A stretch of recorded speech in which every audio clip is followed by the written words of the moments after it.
A service of KIBMradio.com, the Internet's home for an all-old-time radio.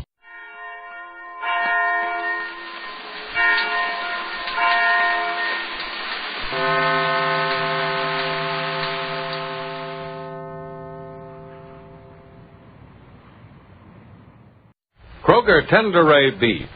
No other beef so fresh can be so tender. Presents Hearts in Harmony, transcribed. K is for Kroger. C is for cut. B is for beef. KCB means Kroger cut beef. And Kroger cut beef means more meat for your money. It's a fact, ladies, and here's the reason Kroger cut beef gives you more meat, less waste. Before the meat is weighed and priced, the Kroger method of cutting beef removes excess bone, excess waste, and stringy ends. Yes, that's before the meat is weighed and priced. So you can see that means more meat for your money. You get top U.S. government grades of beef. Meat that's tender, juicy, rich red, and marbled with just the right amount of flavory fat. You get a better value in top-grade beef. For example, when you buy a Kroger-cut porterhouse steak, the Kroger method of cutting beef removes the long, stringy end and excess waste before the steak is weighed and priced. You don't pay steak price for stringy meat and excess waste. Remember, whether you buy a steak or roast, you receive more meat, less waste. But see for yourself. Visit your neighborhood Kroger store, get Kroger cut beef, and get more meat for your money. And now, Hearts in Harmony. There's nothing so peaceful as a walk in a certain kind of April rain, the kind that's soft and feathery and partly mist. It's a little cold, but there's warmth in old memories, old dreams, old feelings, and old clothes. This April afternoon, and in the rain, Penny Gibbs and Johnny Keith are walking and remembering. Oh, Johnny, do you remember? Well, this corner, the shed? Mm-hmm. Sure, I remember, Penny. Well, this used to keep us out of the rain in the days when the streetcars ran. Yeah. I wonder why they never took it down. Yeah, I wonder, too. You want to stop in there and sit a while? No, sir, I don't want to miss walking in this rain. Oh, it feels so good on my face. Soft and it's clean. You don't mind, do you? No, I like it. I suggested it, if you remember. Yes, I remember. It seems so wrong to sit in a house on an afternoon like this. It's great out here. Why, I haven't done this in so long, I don't think I remember just how great it was. Johnny, put your head back and let the rain fall on your face. Oh, hey, that's all right. Isn't it? Oh, look at me. My face is all raindrops. Miss Rain in the Face. That's you, Penny. Hey, look. At what? Look at this hedge. It has little green buds on it, doesn't it? Well, it should. It's spring. Oh, Johnny, it's beginning to bud. There are tiny little specks of green all over it. First sign of spring. I'm glad we saw it. Yeah, so am I. Together? Yeah. For old time's sake. Well, that's what you want me to say, isn't it? Yeah, for old time's sake. You know, I think you wore that dress and that hat and coat and those shoes last time we went for a walk in the rain. I did. Same hat, same dress, same coat, same shoes. This is my walk in the rain ensemble. And when's the last time you wore it? Last time you and I went walking in the rain. That's the last time I've worn the whole outfit together. You know, you're making me feel pretty good. You know, I think I wore these clothes just out of habit. You wear them for the first time in over 2 years, say almost 3 years, and you call it a habit. No, what I'm trying to say is that I mean... Yeah. You didn't mean... Well, you didn't mean me to know this whole afternoon brings back memories. Well... I know it, whether you want me to or not. We've never been able to hide the truth from each other, have we? Oh, times we have. But there's something about an afternoon out in the rain that makes you let down. Well, let's walk on. All right. Those buds on the hedge won't burst into leaves in an afternoon. No, I don't think they will. Which way? Up the street here. Come on, just anywhere. Feel lazy and free this afternoon, huh? Mm-hmm. Well, come on, then. Let's walk lazily. And freely, too. As freely as you want, whatever that means. Oh, boy, I wish I were as free as my mind is right now. Where is your mind, Penny? Another rainy afternoons like this. Do you remember the picnic 3 summers ago when we were caught in the rain? Oh, do I? Yeah, but that wasn't a rain like this, Penny. That was a cloud burst. I know. And when we got home, your mother insisted that we'd fallen in the lake. I remember that. Oh, it's beginning to rain buckets full now, Johnny.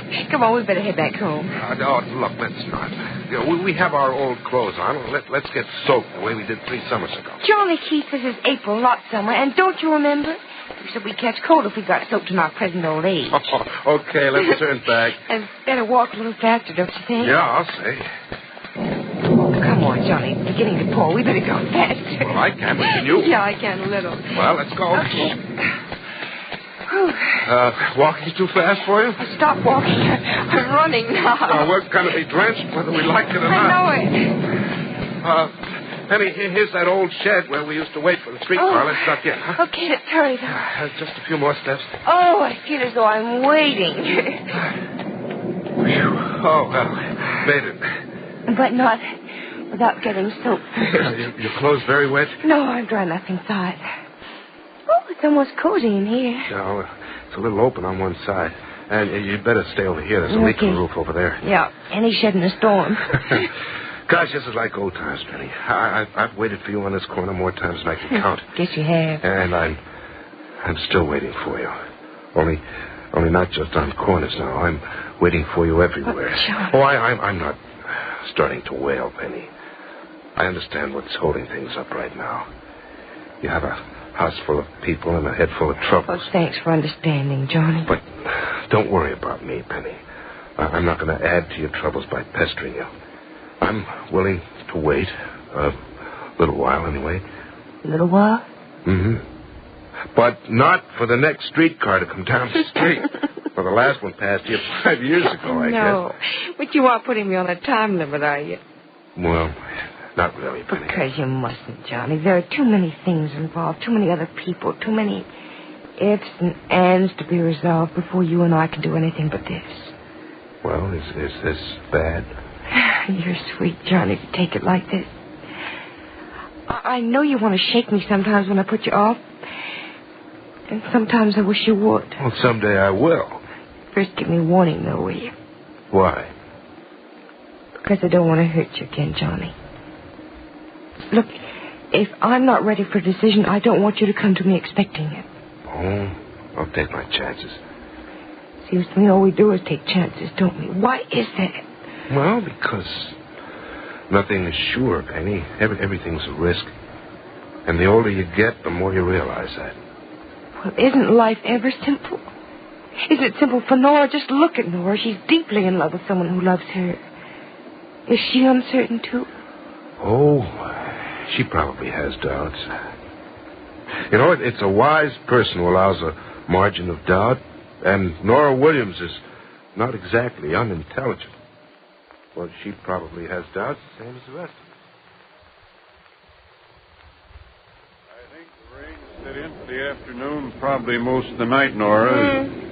Is Freddie coming out the farm to get you? Oh, yes, Daddy. He said he would if the rain kept up, but I said I'd take the bus back to town. Well, it's raining harder than ever now. You can't take the bus. Oh, Daddy, I have my raincoat and my boots. And besides, I like being out in the rain. Rain and a cloud burst are two different things, Nora. Look at that downpour out there. I guess it is coming down awfully hard. Oh, but Freddie needs to rest this afternoon. You'd look out for Freddie's rest and come down with pneumonia yourself, would you? Well, if Freddie doesn't come for me until late this afternoon, he'll have rested enough, I guess. Oh, crickets, Daddy. Freddie needs lots of rest. He works awfully hard. Yes, I know he does. He's got this farm in operating order. Mm-hmm. I never thought we could do it in such a short time. By the middle of May, this should be one of the finest farms in the county. And, Daddy, you know something else it's going to be by the middle of May, even before? Something else? Daddy, don't you know? No. Should I? Oh, crickets, Daddy. You ought to know about your own daughter's birthday. You have a birthday? Oh, everybody has a birthday, and my birthday is the 7th of May, and you know it. And stop trying to tease me into thinking you don't. Yes, I remember it's going to be your birthday, Nora. That's one of the things I just can't forget. Have you forgotten how old I'll be, Daddy? No, you'll be 18, won't you? 18. Daddy, wouldn't you like to smoke your pipe? Not especially. Why? Well, you look so nice with a pipe in your mouth. So much like a father who understands his children. A man has to have a pipe in his mouth to understand his children? Well, maybe that accounts for the failure of a lot of men to be good fathers. Hand me that jar of tobacco, will you, Nora? Oh, sure. Thanks. Now, what do you want to talk to me about? Oh, crickets, what makes you think I want to talk to you about anything? Oh, a little magic. I put my pipe in my mouth, and suddenly I'm a father who understands his child. Oh, golly, Daddy, you still think I'm a child. You're just 17. But on the 7th of May, I'll be 18. Just 14 days older than you are now. Oh. Hand me that box of matches, would you, dear? Yes, Dad. Here are your old matches. Thanks. Oh, why is it raining so hard? I'd like to go outside for a while. Wouldn't you rather stay in here and listen to what I have to say? You're not going to talk about what I want to talk about because you won't let me ask you a question. You don't have to ask me a question. Why don't I? Because I already know what it is. No, you don't. Yes, I do. You want to know if I think a girl is old enough to be married when she's 18. And the answer is yes. The answer is yes?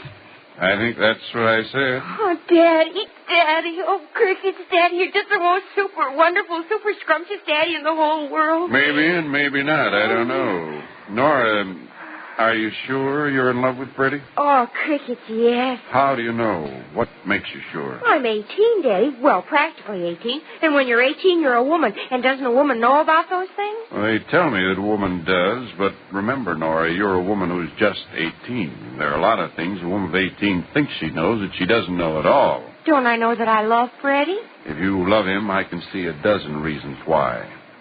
He's a fine boy. If he can make you happy, I want you to marry him because he's the kind of boy I like. Kind of young man I've hoped you'd find someday.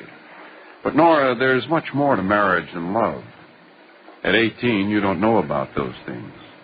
Won't I find out? Yes, you'll find out, as everyone else finds out, I suppose. Oh, Daddy, you're afraid for me to get married. No, darling.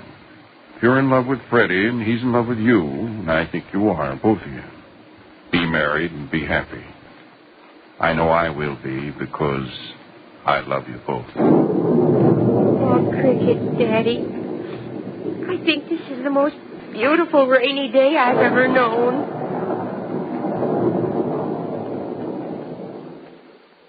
Will Paul Williams ever regret giving his daughter permission to marry Freddie Lang? And are Penny Gibbs and Johnny Keith unconsciously drawing closer together? Be sure to listen to the next dramatic episode of Hearts in Harmony. KCB. KCB. KCB means Kroger Cut Beef. And Kroger Cut Beef means more meat for your money. Yes, Kroger Cut Beef gives you more meat, less waste. Because before the meat is weighed and priced, the Kroger method of cutting beef removes excess bone, excess waste, and stringy ends. In buying Kroger Cut rib roast, for example, you don't pay rib roast price for excess bone and waste. The chine bone is trimmed, the waste and short rib end removed, giving you top U.S. government grades of beef that's tender, juicy, rich red, and marbled with just the right amount of flavory fat.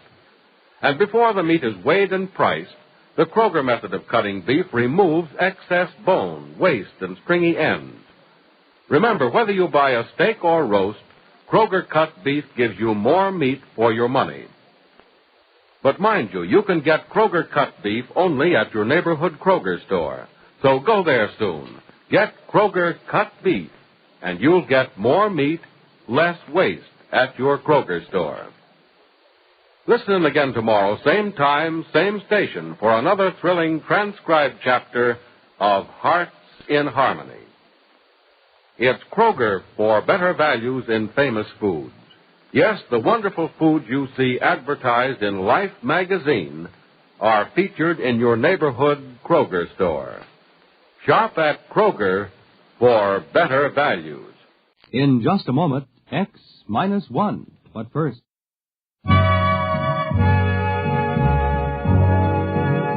You are listening to the distinctive style of Claude Thornhill, one of today's top musicians and band leaders. It's popular music with all the beauty of a classical symphony.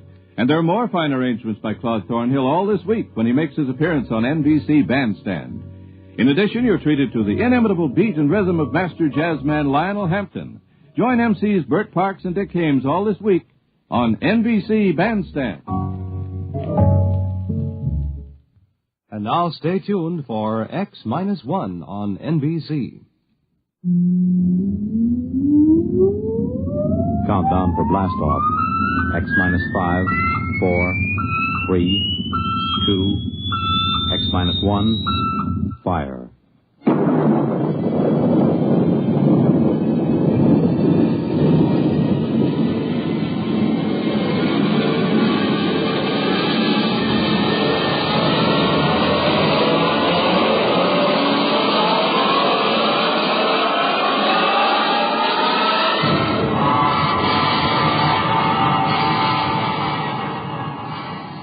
From the far horizons of the unknown come transcribed tales of new dimensions in time and space. These are stories of the future, adventures in which you'll live in a million, could be years, on 1,000 maybe worlds. The National Broadcasting Company, in cooperation with Galaxy Science Fiction Magazine, presents X-1.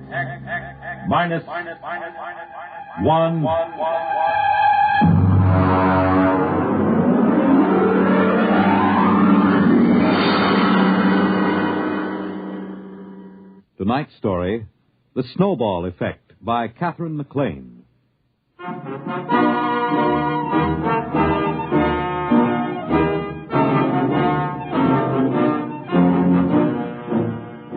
I took over the university at a time of crisis. For one thing, we had been placed on probation by the conference for overpaying football players by 100%, and one half of the varsity was penalized a year's eligibility.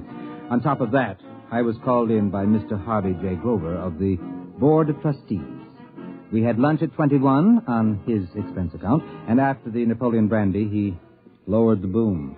Dr. Holloway, the university is in crisis. I know, Mr. Grover, I know, but I'm assured that our scouts have turned up several likely zinc miners in Colorado. You can assure the board that we'll have a line to reckon with next season. I'm not talking about football.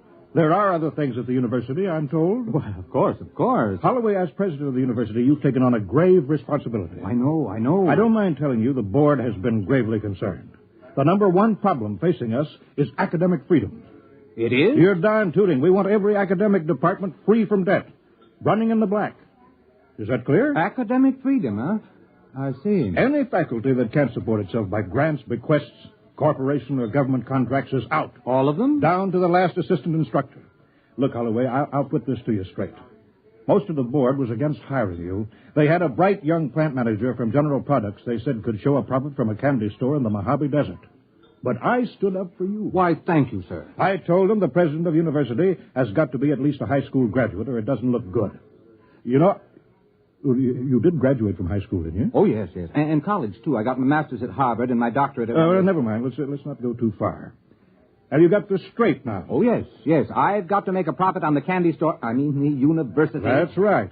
Oh, and, Holloway. Yes? How many zinc miners did you say we dug up?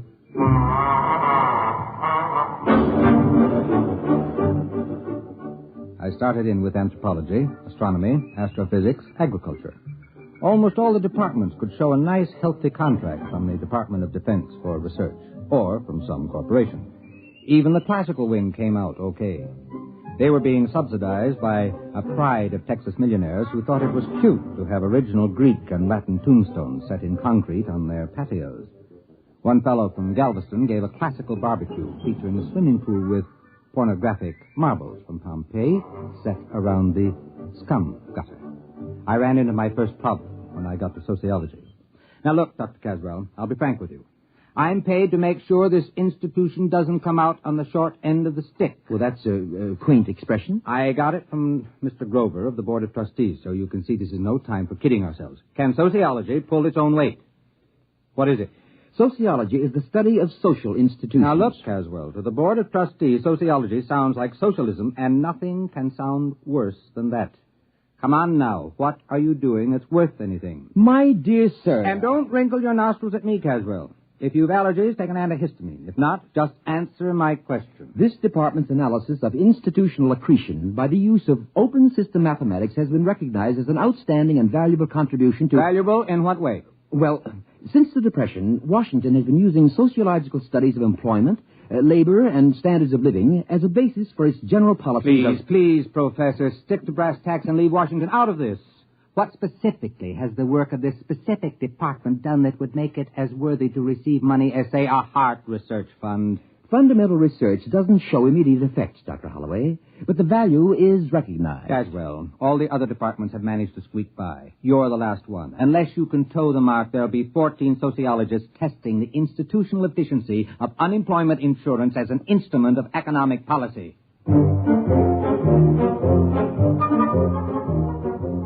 Caswell knew I had him. Unless he could show me how his department could scratch a buck together, I'd have to expunge his name from the catalog and have him drummed out of the faculty club. I'll hand it to him, though. He glared from behind his pince-nez, and sliding into his lecture manner, he started his calm. Institutions, organizations, that is, have certain tendencies built into the way they happen to have been organized, which cause them to expand or contract without reference to the needs they were founded to serve.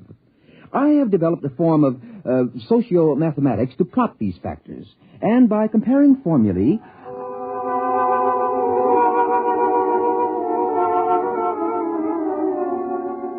Is it all perfectly clear to you? Well, it wasn't to me either. I grasped the idea that he could tell whether an organization would get bigger or smaller and why. And so I asked him for proof. Well, I could give you a demonstration. How quickly? 6 months. All right, let's see. We've got a basketball team averaging 7 feet. That ought to keep the board busy till spring. And after that bonus pitcher we stole from the Milwaukee Braves. All right, Caswell, you've got 6 months.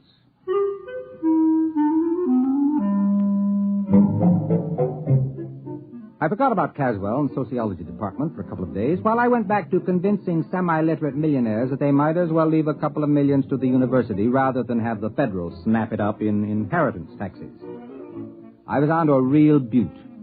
A button manufacturer with a bad heart who could go any minute, who wanted to endow a scholarship for needy and intellectually gifted lacrosse players. When Caswell came back to see me, we had lunch at the student cafeteria on my expense account. And he explained. Ever hear of feedback effects? Is it something to do with reducing overweight co-eds? No, it's a mathematical term. You might call it the snowball effect. You mean like rolling a snowball downhill? That's right. It grows. Now, here's the mathematical symbol. That spiral? That's the formula for the general growth process. Do you understand the equation? Why, no. It accounts for all sorts of institutional growth. The Roman Empire, Alexander, the Masons, the spread of tobacco, anything. You see, when the snowball becomes too heavy for the cohesion strength of snow, it breaks apart. Now, we've decided to run the test on an organization and make it grow according to the formula. I see. You're going to use some club or lodge or something as a guinea pig. If you could follow the equation, you'd see I've built a pattern of a cogent reason for the ins to drag in new members from the outs, and an urgent factor to prevent anyone from resigning. That's this Greek symbol here. Kappa for compulsion.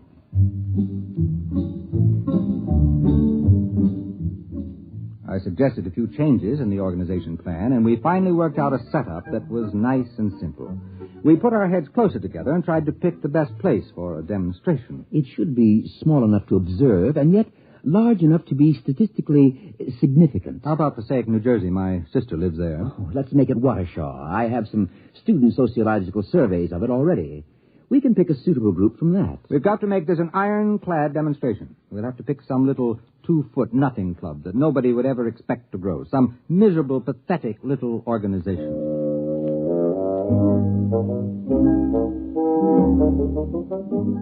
We found the perfect test guinea pig, the Watershaw Wednesday night sewing circle. Caswell and I drove over next Thursday night to a meeting. They always met Thursday night, except every once in a while when the chairlady forgot to have her hair set, in which case they met Friday. Girls! Ladies! Girls! We have business to conduct, girls. Helen, please. Oh, well, the regular meeting is now called to order. Bernice. Just a minute, dear. Will this Bernice. You're out of order, dear. It's not a regular meeting. But of course it is. It's Thursday, isn't it? I distinctly remember when we had that special meeting on Tuesday for Toby's baby shower. We adjourned sine or die when she started to have pain. Oh, my goodness, it was false labor. That certainly doesn't count. But this meeting is just a continuation of the other one. Oh. How do you feel, Toby?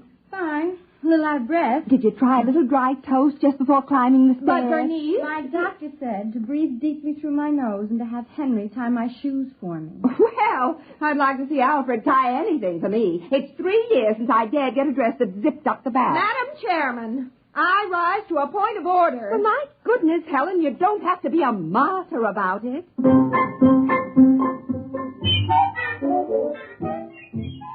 That's the way the meeting of the Watershaw Sewing Circle went on.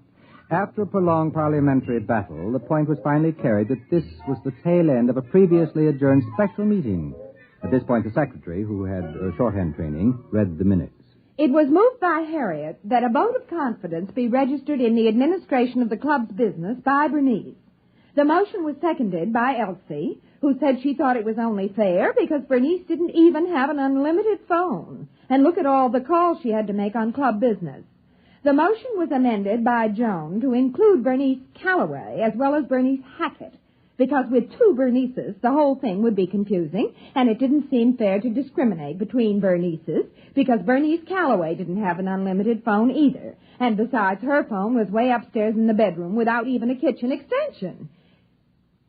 The motion was defeated because of the lack of a quorum.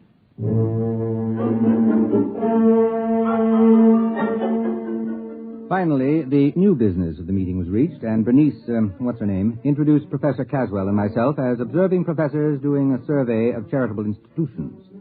After the business meeting, brownies, sponge cake, and apricot peekaboo cookies were served with coffee. Caswell and I drew the unlimited Bernice aside.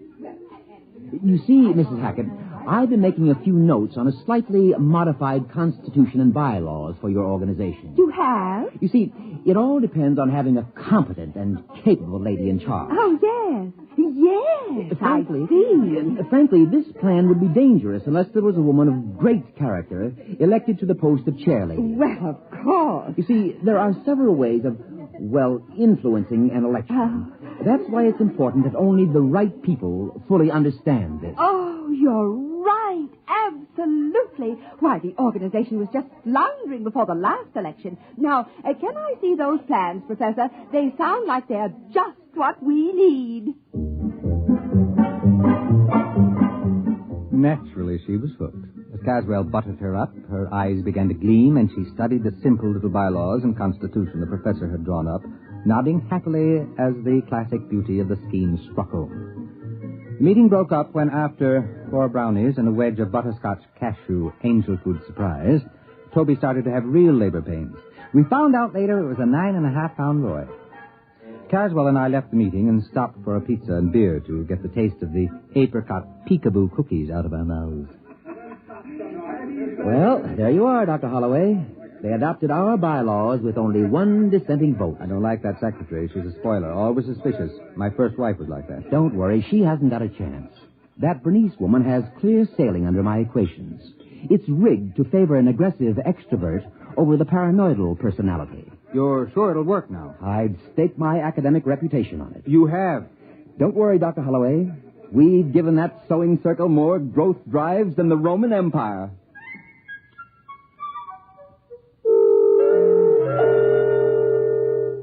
We let the whole thing gel for a while. About 4 months later, I shook loose from my schedule and dropped over to see Caswell. He looked up from a student paper on the correlation of Bermuda shorts seen at Madison Avenue and 46th Street to the swing towards Democratic candidates in the Corn Belt. Good morning, Dr. Holloway. Good morning. Caswell, I just wanted you to know we hadn't forgotten you. And now, about that sewing club business, I'm beginning to feel the suspense. Could I get an advance report on how it's coming? Well, I haven't been following it that closely. We're supposed to let it run the full 6 months and then check. But I'm curious. Could I get in touch with that woman? What's her name? Bernice something? Hackett. Bernice Hackett. Would it change the results if we checked it now? Not in the slightest. If you want to graph the membership rise, it should be going up in a long curve, probably doubling ever so often. Well, if it's not rising, you're fired, you know. If it's not rising, you won't have to fire me. I'll burn my books and shoot myself. I went back to my office and put in a call to Watershaw. Mrs. Hackett wasn't in. The maid informed me she was at the meeting. That sounded better. If the sewing circle was meeting on a Saturday, then maybe Caswell had a chance. But she wasn't going to a sewing circle meeting. There was another organization, the Civic Welfare League. I hung up the phone and thought about poor Caswell. If the sewing circle had really gone up the flue, he was on his way up with it. I decided to go over to Watershaw and check to give the poor old goat the benefit of the doubt. The meeting of the Welfare League was in the Knights of Columbus building, a tremendous pile used for dozens of club meetings at a time. There was some kind of political rally going on in the main hall. Streets were jammed, and I figured I was going to have a tough time finding the little back room where the Civic Welfare League was meeting. I figured they must be in a pretty bad way trying to hold a meeting in competition with a brawl like the one in the main room. Right this way, look, sir. Miss, I'm looking for a small meeting. Well, here you are, membership application, song sheet, bylaws, and plans. No, you don't understand. I don't want Well, that's all right. You can keep it. It's a new membership kit. Everyone's supposed to have it. We've just printed up 6,000 copies to make sure there'll be enough for this meeting. No, you don't understand, miss. I'm looking for the meeting of the Civic Welfare League. Well, this is it. No, I mean the one with Mrs. Hackett. Bernice Hackett. Do you know her? Well, there she is up on the speaker's platform. And now, after the ushers have passed among you with membership blanks, it is time to rededicate ourselves to the principles we stand for. With a bright and glowing future, the best people in the best planned town in the country, the jewel of the United States. All we need is more members. Now get out there and recruit! Recruit! Recruit!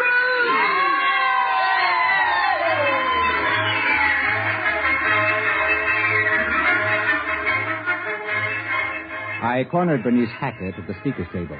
She had a clear, sparkling look to her eye, and she was dressed in a trim gray suit with a towering feather on a small hat. A clutch of pretty junior ushers, all with goose pimples showing above strapless formals, clustered about her. I managed to get to see her in the back room while the mayor was addressing the meeting.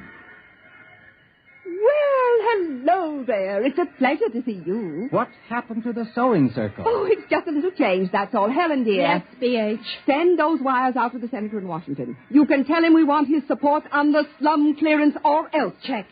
Now, let's see, where were we? Oh, yes. We started growing by amalgamating with other small charity groups. Worked much more efficiently that way. Bernice, we're running out of membership blanks. Call the printer. He's got instructions to keep the type standing. Check. Naturally, we had to change our name each time, but we've still got the same constitution and bylaws, the ones you professors worked out for us. Then you've been growing. Oh, dear, yes. Bernice, what do we do about the town board of aldermen? I explained to them they can't get in at a group rate. Each one will have to join separately. Check. Oh, yes, Professor. We're growing and growing and growing.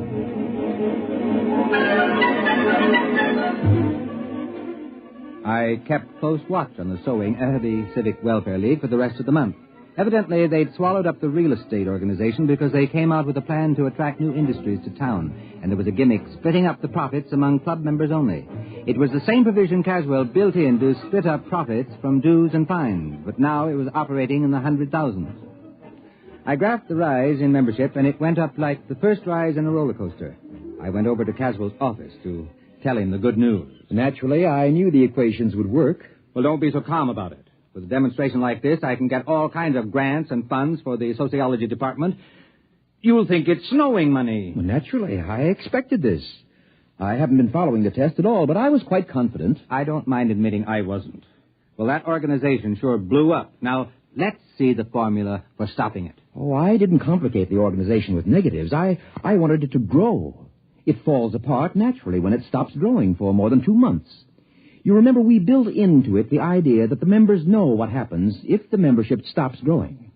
Why, if I tried to stop it now, they'd cut my throat. Yeah, they sure were enthusiastic at that meeting. No, we'll just let it play out to the end of its tether and die of old age. And when will that be? Well, it can't grow past the female population of the town.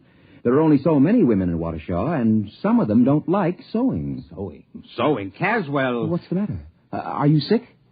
You haven't been following the experiment? Why, no. I told you I haven't even thought about it since we started. Well, they wanted to expand, and they weren't going to let sewing stand in their way.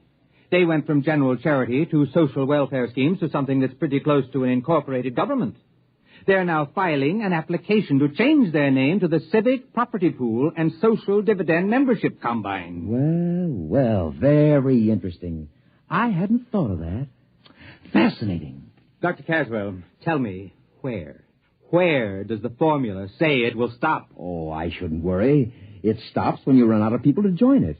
After all, there are only so many people in Waukesha. It's a pretty small town. Yes, it is. Doctor, they've opened a branch office in New York.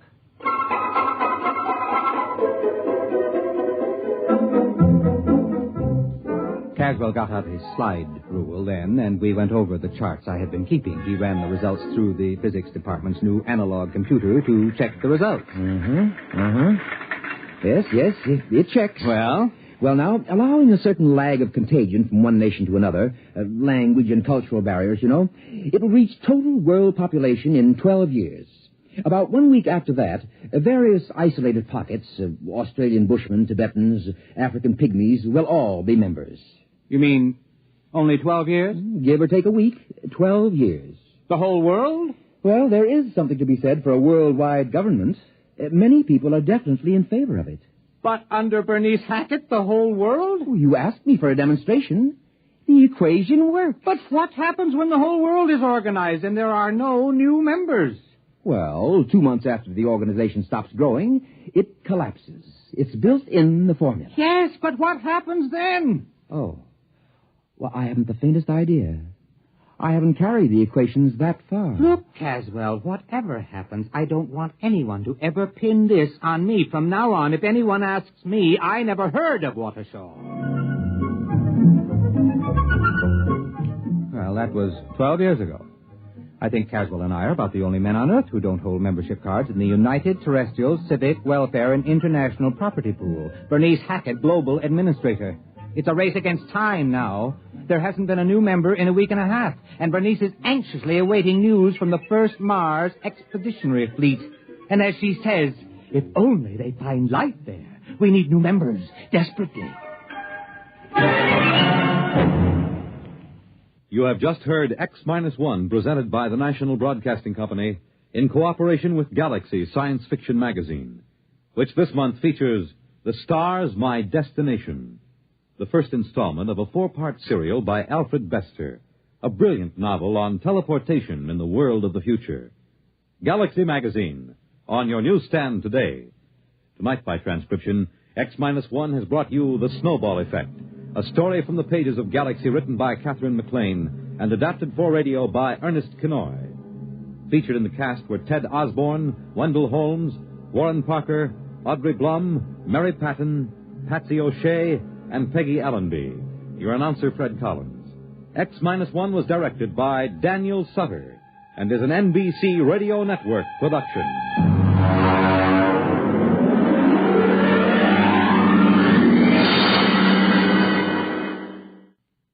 Thousands of hearts are being saved today, and many persons with heart disease are learning how to live happier and more useful lives. The fact is, most heart patients can keep on working often at the same job. This progress is the result of intensive medical research which you support when you give to the Heart Fund. Send a contribution now to your local Heart Association or to Heart, care of your post office. When you help your Heart Fund, you help your heart. Only NBC Radio brings you the whole convention story. Listen tonight.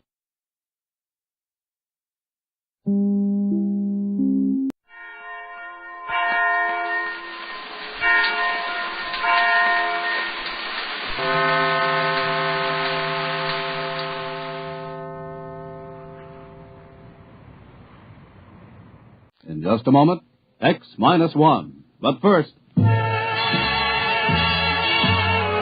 Once again, NBC Bandstand brings you some of the nation's top name bands in person. This week, Ralph Flanagan fills your weekday mornings with his wonderful hit tunes. Slow numbers or fast, there's no mistaking the delightful Flanagan style. And then, Art Mooney and his orchestra are also on hand with plenty of lively and rhythmic arrangements. The four lads take the Mr. Music spot this week, and Bert Parks is back as permanent MC. Hear them all on NBC Bandstand. Now stay tuned for X-1 on NBC. Countdown for blast off. X-5, 4, 3, 2, X-1, fire.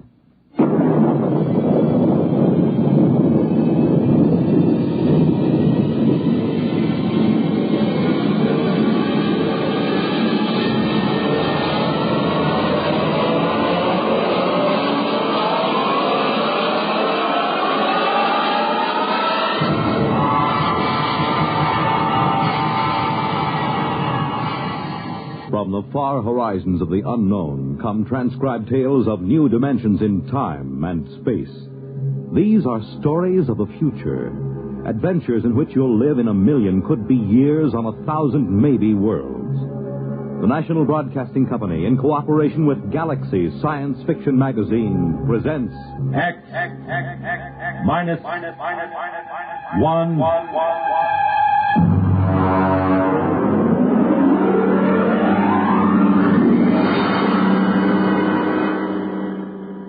Tonight, Surface Tension by James Blish.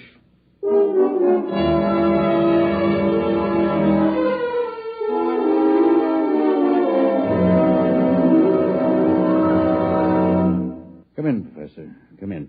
Mr. President, do sit down. I'm terribly sorry to have kept you waiting. Time has very little significance, sir. Well, now, what is the urgent nature of your visit?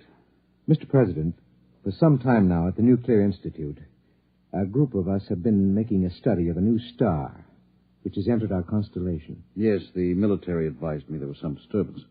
We've completed our calculations, sir. And? Before I give you our results, let me tell you that we've been in touch with the Scientific Council of the Asian Confederation. They've verified the results. I'm waiting, Professor. Mr. President, the effect of this new star in our galaxy will be extremely catastrophic. At the rate it's expanding, it will cause the sun to explode. The what? The sun is going to explode. But, well, that means... Exactly. The world will end in precisely 2 weeks and 7 hours. This is incredible. Are you absolutely certain of these calculations? Absolutely. Does anyone know of this? Well, as soon as we guessed where our study was leading us, we classified all information. The actual final results are known only to a small group of scientists here and in the Asian Confederation. 2 weeks. And 7 hours. That would be September 4th, 2056. At approximately 12 noon. Is there anything to be done? Nothing. The other planets, Mars, Venus... All will be destroyed. The universe as we know it will disintegrate. And the race? Will vanish. It's impossible. Those are the facts, Mr. President. How you choose to make them public, if you do choose to make them public, is a matter of government. Yes, of course. Has the president of the Asian Confederation been notified? He's being notified at this moment. I intend to take the following steps, Professor. First, I will contact the Asian Confederation. What's the name of their chief scientist? Dr. Gorlick. Ah, yes. I'll propose that you and Dr. Gorlick be given every resource to find a method of preserving the race. You'll be flown to their laboratories by rocket ship in an hour. I would like to spend these remaining days with my family. Your family can accompany you. They'll ask questions. They should know better by now. You will not release the information to the public. I would prefer to keep it a complete secret, provided the Asians agree, of course. A public announcement would only create utter panic and chaos. I assume it will happen instantaneously? Yes, instantaneously. Then secrecy is best. One thing, Mr. President. Yes? I wonder if perhaps religious leaders should be told. Professor, I believe in the power of God myself. I also believe that my single prayer can be heard by the Almighty just as well as if there were 10 million. There will at least be 2 of us, Mr. President. I, too, will pray.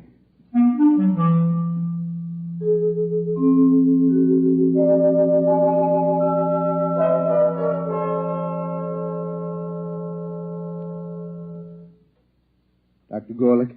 Professor, how nice to meet you again. Do sit down, sit down. Thank you. Quite a problem, eh? It's quite a problem. If the rest of the world knew what we too know. I feel they should be informed, nevertheless. Well, that part of it is for the administrators. We have our own work. Do you seriously believe that we have the remotest chance of solving this problem in the 2 weeks that remain for the universe to exist? That depends on what you consider a solution, Professor. Anything that will preserve the race. In that case, we have a solution. You're joking. About so serious a matter? Hardly. But would you step over to the table, please? Now, if you will be so good, look into that eyepiece in front of you while I focus it. Will you tell me, please, what you see there?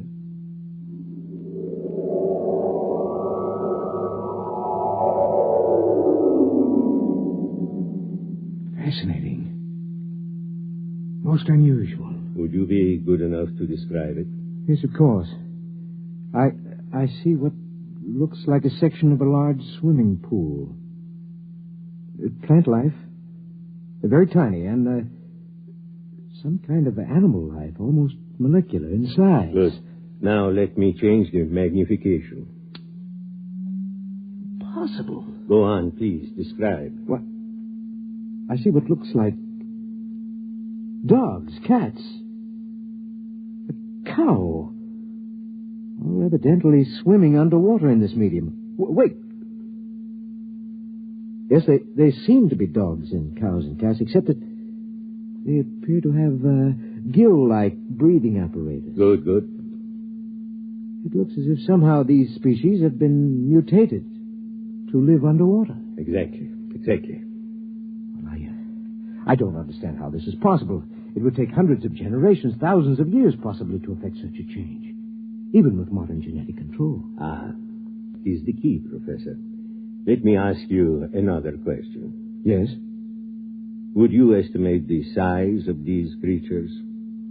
I would say they're normal size. And the size of the pool, as you call it?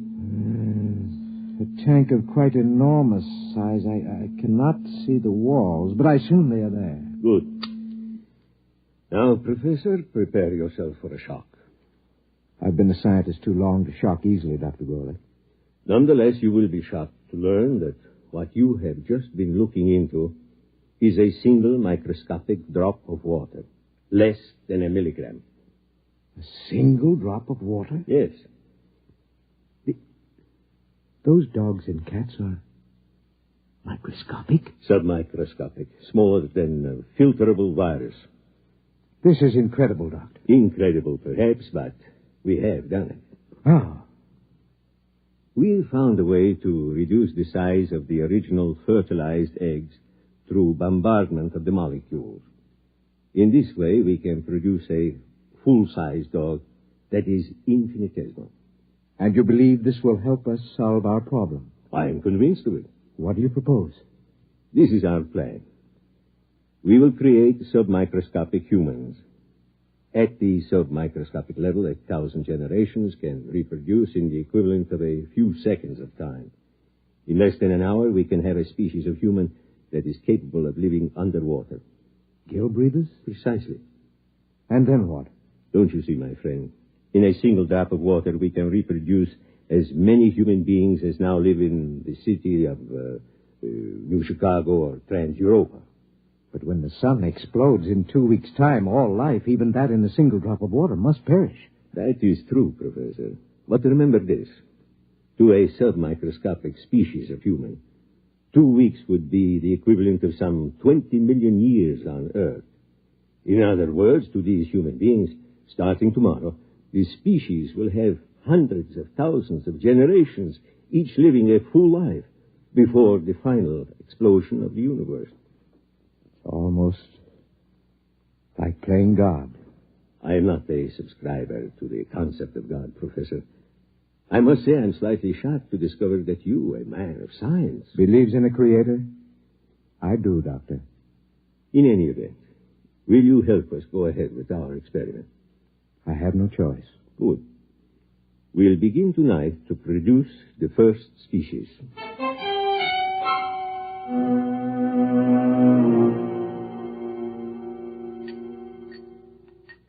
Careful with the virus. Here's the tube. Now then, we'll place this in a drop of water underneath the lens of the microscope. What about the evaporation and condensation of the drop? All outside factors will be controlled. Temperature, humidity, and so on. Will you turn on the lens, please? Now, using the highest magnification, we'll be able actually to manipulate a single being with electron magnets. A sensation we would interpret, possibly, as we interpret a centrifugal force.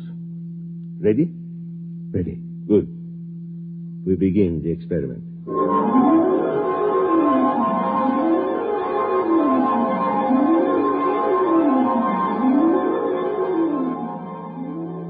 Time?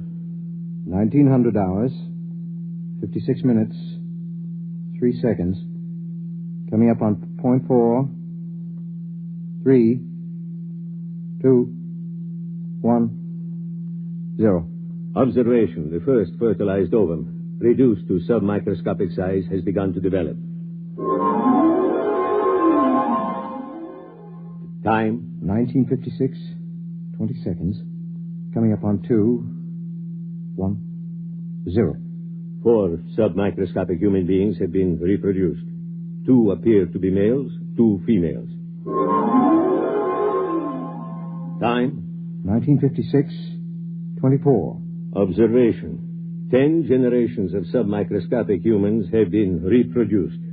Webbed toes and fingers and elementary gill modifications have begun in response to submersion of species in highly oxygenated vapor. Time? 1956, 45. 100 generations have reproduced. Increased water in vapor has resulted in gill structure, species now ready for total submersion in a droplet of water. Turn on the electron magnet. Now for the crucial part of the experiment. Total submersion. If any should die, I feel like a murderer. The prolongation of the human race is at stake. It's a calculated risk. Still. Steady. I am about to effect the transfer. Steady. Now. Done. Look in the microscope, quickly. I can't find them. Let me. Ah, they're alive and swimming around. How many? Thousands. We've done it, Professor. Inside that drop of water, human beings like you and me, except for their gills, are already beginning to establish a civilization that will last for them millions of years. And for us? 2 weeks to observe and wonder, and then... Unless a miracle should occur. Let us begin now. Time, please. 1900 hours, 56 minutes, 49 seconds, 3, 2, 1, 0. Observation. The equivalent of 1,000,000 years has already passed inside our droplet of water. Human life is firmly established.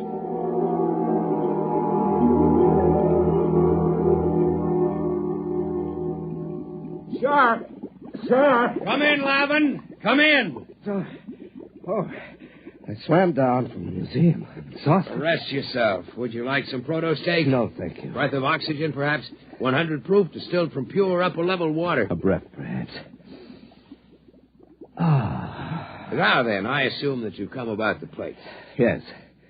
Naturally, the directors of the museum are most anxious. I haven't completed the translation yet. It's been 6 months. Yes, I know that, but they're incomplete. One of them was evidently lost during the final battle with the Eaters. Sure.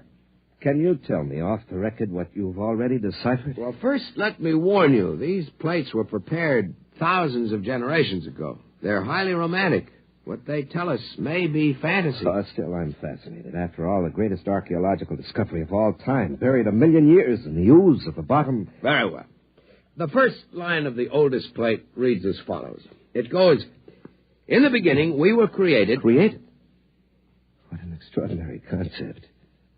By whom? What about evolution? Yeah, let me finish. It goes, "We were created by men who are not as we are, but who are our ancestors all the same. They were caught in some disaster, and they made us and put us here in our universe so that the race of men might live on." Ridiculous. Perhaps. Well, let's suppose there's a universe other than ours. The theory has been advanced before. By fools. Fools? Look at us, Lavin. Are we really suited to this universe? Our gills, our webbed feet, these are the product of evolution and adaptation. But the shape of our bodies, the way we swim... Well, I'll admit there's some basis for the theory, but every experiment, every attempt to prove that anything exists outside, that the surface can be pierced... According to the plates, the surface can be pierced. Listen to this passage. There are 3 surfaces of the universe. The first is the bottom, where the water ends. The second is the thermocline, the dividing water between the bottom and the sky. The third is the surface film beyond which none can pass. And beyond the surface film, beyond the surface is the universe of the creators. Well, the whole thing sounds like a parable or a song. Whatever it is, remember this. Thousands of generations pondered the miracle of our existence before these plates were written. Primitive. Men. You sound like a mystic, Shar. To think that a scientist like yourself could believe in the existence of creators. Nonetheless, creators who were formed in our own image. Or we in theirs. I'm shocked, truly. I intend to complete the translation of the plates. I will pursue this project for the rest of my life, if necessary.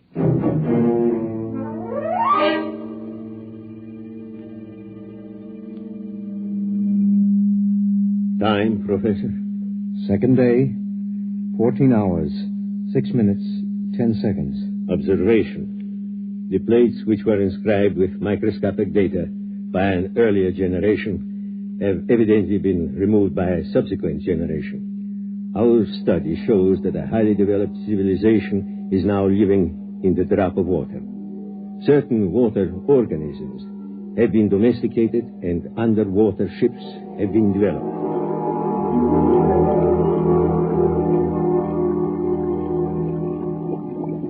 The meeting of the council is called to order. Gentlemen, you all know the topic. Our speaker will be Shar. Gentlemen, some 28 time units ago, when I was a much younger man, I was given the privilege of translating some metal plates found buried in the bottom. As all of you know, I've devoted much of my life to convincing the world that travel through the surface film was not only possible but necessary to survival. Finally, the council has seen fit to grant my request for a special ship to accomplish this travel. I'm deeply grateful, and I would like to request my friend Lavin as head engineer for this project. Permission is granted. We wish you luck. The whole of our world will be following your expedition.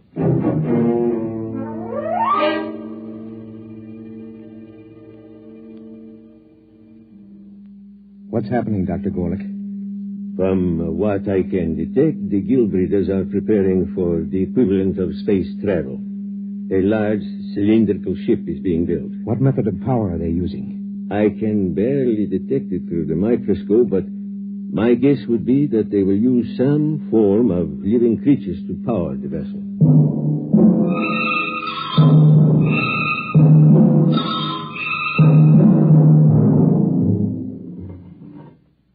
Shar to leader. Shar to leader. Leader, go ahead, Shar. The ship is ready to take off for the upper levels, leader. Water sealed in? All tight. Diatom's ready to move? Diatom's ready. We'll give you an escort of paramecium ships as far as the upper level. After that, you'll be on your own. Very good. Whenever you give the signal, Captain, Lavin can order the diatoms to proceed. The sandbar is clear for the initial climb. Your course is straight up the stem of water plant 6. Diatoms ready? Diatom's ready, sir. Cilia in motion? Cilia in motion. Internal water circulators on? Circulators on. Countdown for takeoff. 5. 5. 4. 4. 3. 3. 2. 2. 1. 1. 0. Diatom's in motion. Full speed ahead. Good luck. Well, Shar, This is the beginning of your dream. If the ship holds. We've utilized every engineering principle known to man. Double construction of the toughest water lily, 2,000 living diatoms for power, 20 million solar. I'm not worried about the power. I'm worried about the temperature and the impact when we reach the surface film. What's our speed? 20,000 knots. Well, we've reached water plant 6. Now for the climb up the stem to the surface. Overseer. Overseer. Request more mucus from diatoms. Proceed with climb up stalk 6. Yes, sir. If the diatoms can hold the stalk at the reduced pressure of the surface, we'll have hurdled the first barrier. We're at pressure 6 now, almost at the upper level. Captain. Yes? We've lost 27 diatoms. Ciliary detachment. Not serious. We have the vorti to fall back on. Proceed. Yes, sir. What's our pressure? 3 coming into 2 now. We're already closer to the surface film than man has ever gone. Our unmanned test ships went through. Unmanned test ships are a different story, Lavin. Besides, if we do get through to the other side, our problems may just be starting. Oh. We're entering pressure 1 zone. Yeah. We're getting too much oxygen in the water. Engineer, switch to internal water supply for breathing. Lavin. What is it? The scopes, look. I can't look now. What is it? Yes, I can see it. I can see the surface film. Describe it. A great black whirling mass. Huge boulders and asteroids being whirled and ground back and forth like some tremendous boiling mass of mud and stone. It isn't too late to turn back. No, the ship was built to go through the film. If we fail, at least we can die knowing we tried. Very well, sir. Overseer, order all diatoms. Full speed ahead. Full speed ahead. Full speed ahead.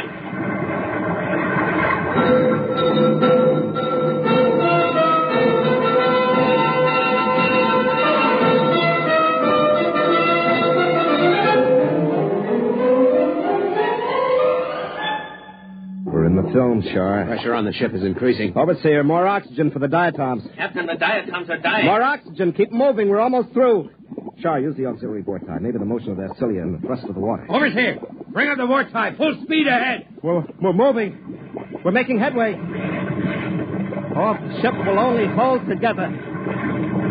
Shar, we're through. We're on the surface. Open a viewing port. It's blinding. Put on your eye shield. Look, Shar. Like a huge sheet of metal stretching as far as the eye can see, with thousands of small streams and great rivers of water. Look above us, Lavin. Space as far as one can see, and a single huge sun like a great eye looking down at us. Must be billions of miles above us. See those enormous boulders and that molten rock on the surface? The ancients did not lie when they made the place, Lavin. The universe does exist beyond the surface. Yes, but where are your creators, sure? Certainly, they were a romantic notion. I believe they exist, Lavin. Shar. Captain, the diatoms are dying. There's not enough oxygen in the water cases. What's the atmosphere like? Almost 30% oxygen, completely unbreathable. We'll have to try to get back into the surface film to restore life to the diatoms. Overseer, get the diatoms out of their shells. Full reverse speed down the stalk. We're going under again. Yes, sir. I'll try. We know one thing, Lavin. The surface can sustain life. Can't sustain ours much longer. Full reverse. It's no use, Captain. The diatoms are near death. Use the vortex. We haven't enough water, sir. They're starting to suffocate. We've got to get back beneath the surface. Lavin, we must think of what it means to mankind to know that the universe goes on, that it can sustain life. I don't know what to do, Shaw. We're finished. There must be a way. A way?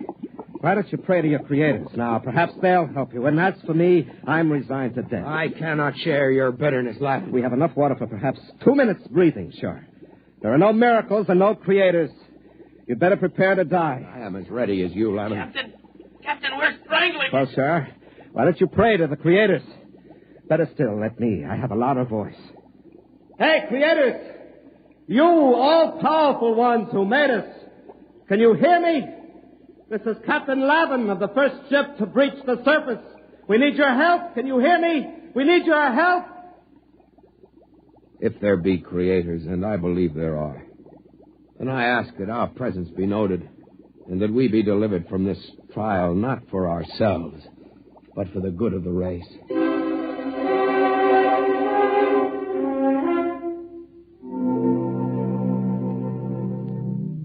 Well, Doctor? The ship has emerged from the film and is lying on the surface. There is no movement now. Probably strangling from lack of water. Very likely. What are you going to do? It's a pity they can't get back again. Eventually, they may have to learn to live on the surface when the temperature changes. Why not help them? You've played God before. Why not, indeed? Switch on the electron magnet. Ready. Now then, if I can just breach the surface tension near them, they'll be sucked under again, as in a whirlpool. If they survive... You'd better hurry. Here goes.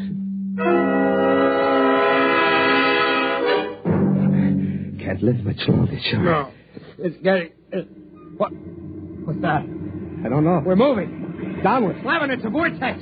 A vortex is opening through the surface. One way or another, we'll die. The ship can't take the stress. We're dropping. Sure.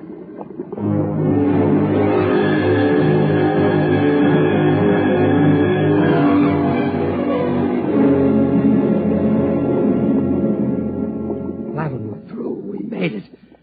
The water is circulating again. It's too much to believe, sure. It's like... A miracle. Yes. It is a miracle.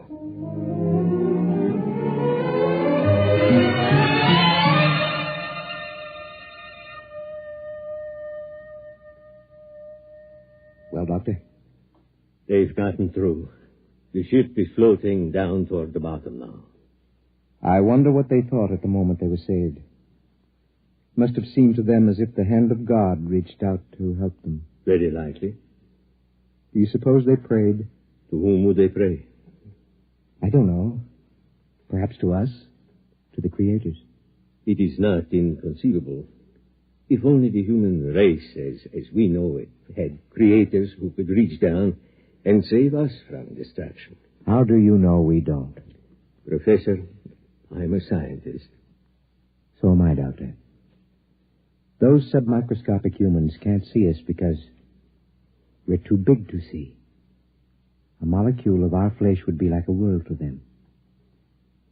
And yet, we exist.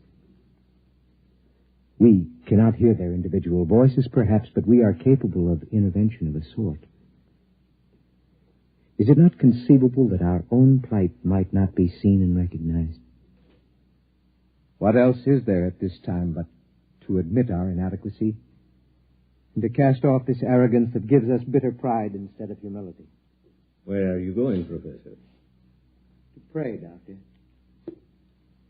There isn't much time. Professor. Yes? Wait. I will come with you.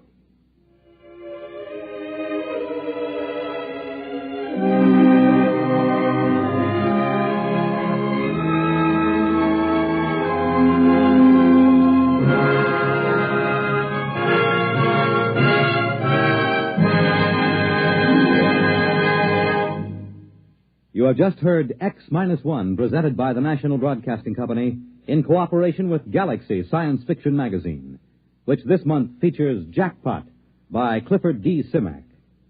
After years of searching, they had discovered the richest strike in the whole galaxy. But what in the name of space was it? Galaxy Magazine, on your newsstand today. Tonight, by transcription, X-1 has brought you Surface Tension, a story from the pages of Galaxy written by James Blish and adapted for radio by George Lefferts. Featured in the cast were Louis Van Ruten, Danny Acco, Lawson Zerby, Larry Haynes, Mason Adams, James Stevens, and Robert Hastings. Your announcer, Fred Collins. X-1 was directed by Scott Buckley and is an NBC Radio Network production.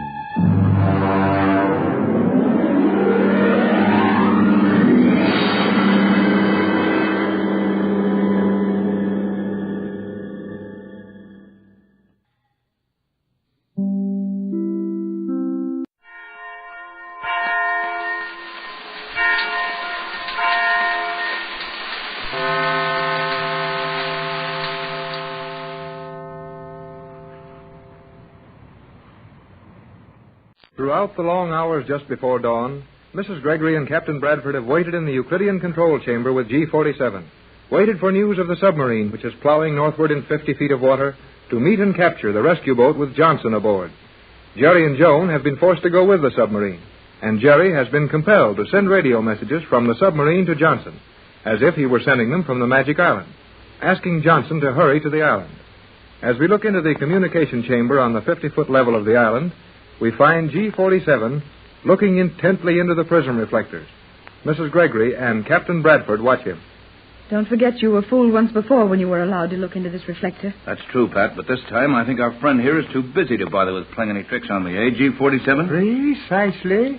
The image before you is Johnson's boat. Then if your calculations are correct, and if those messages we heard between the submarine and Johnson's boat were genuine, The submarine should be under the other boat in a few minutes now. Right. If Johnson's heading a steady 35, as he says, and the sub maintains its 25, they should meet in 5 or 6 minutes. What will happen then?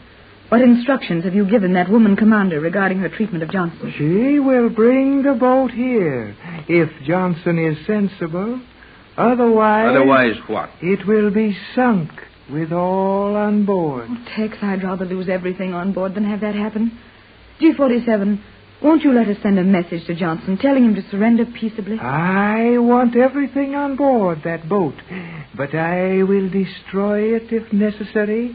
There are other materials, and your formula, which Johnson has taken from the leg of that pigeon. Oh, you knew the pigeon had reached Johnson's boat? Precisely. Jerry had to give it away in his last message to Johnson. Can't be helped. I can always compel you to give me the formula, Captain. That won't be so easy to do. We value that formula more than our lives, G47. We will never give it up. So, you see, if you sink Johnson's boat with the formula materials on board, your chances are mighty small. That can wait.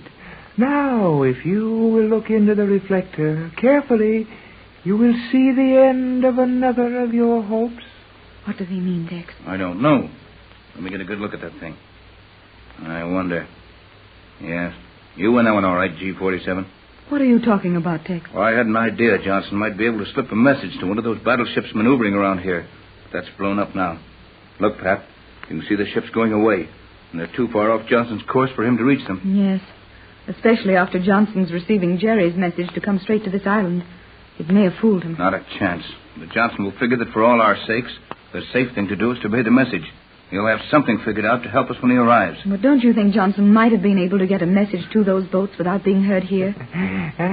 No message could leave there without being heard here. No, I suppose you're right. Well, I guess all we can do is stand here and watch this. How far are they from the island? They will meet just north of 28 degrees, about 75 miles from here. And will this reflector show the meeting? I mean, will we be able to see the details of both ships? Perfectly. When the time comes, I will increase the power and sharpen the focus.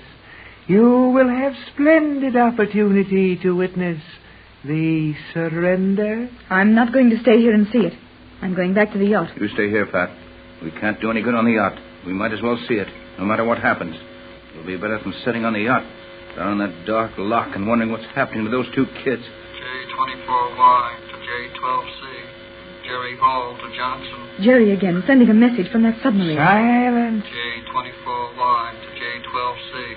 Hello, J12C. Hello, J12. J12C to J24Y. Go ahead, J24.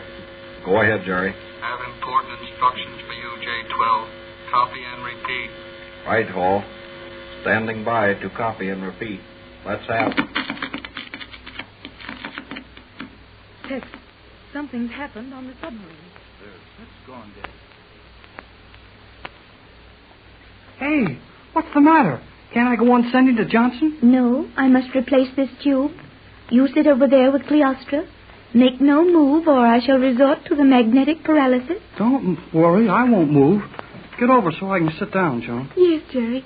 And do be quiet. We are nearly to Mr. Johnson's boat now. We must do nothing to endanger his life. How about our own lives? We are quite safe so long as we follow the commander's orders. But we must do nothing to cause Johnson to make a foolish move.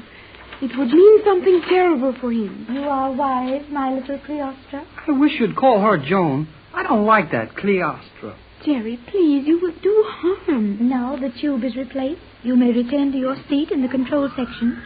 Touch nothing, not even this microphone. These tubes heat in a matter of seconds. When the tube glows evenly, send the message. Use care, great care. A mistake would be costly. Now. I got it. J24Y, J12C. Hello, Johnson. Hello, J12C. Go ahead, J24Y. Ready to take your message. Go ahead. Get this exactly. I am in a submarine running north on your course. Should meet you at latitude 27 degrees, 56 minutes, south. Meet in about 5 minutes, making 25 knots in 8 fathoms water. meet you at 27 degrees, 56 minutes south, and 124 degrees, 30 minutes west in 5 minutes. Repeat, J12. Right, Hall. You sound like you mean business. Here it is. You are coming north on my course, making 25 knots in 8 fathoms, meeting my boat at longitude 124.30 west, latitude 27.56 south in 5 minutes. Right? Right. Now here's your orders. When you make the position, lay to, we will board you and direct your run to island. You will be about 75 miles from island. You will have to make it straight and fast for all our sakes. Lay to at 27 degrees, 56 minutes. We will board you there. Confirm. Lay to at 27.56. What's it all about, Jerry? Sorry, no information. You will learn a lot when we board you. Be seeing you in about 4.5 minutes. That's all.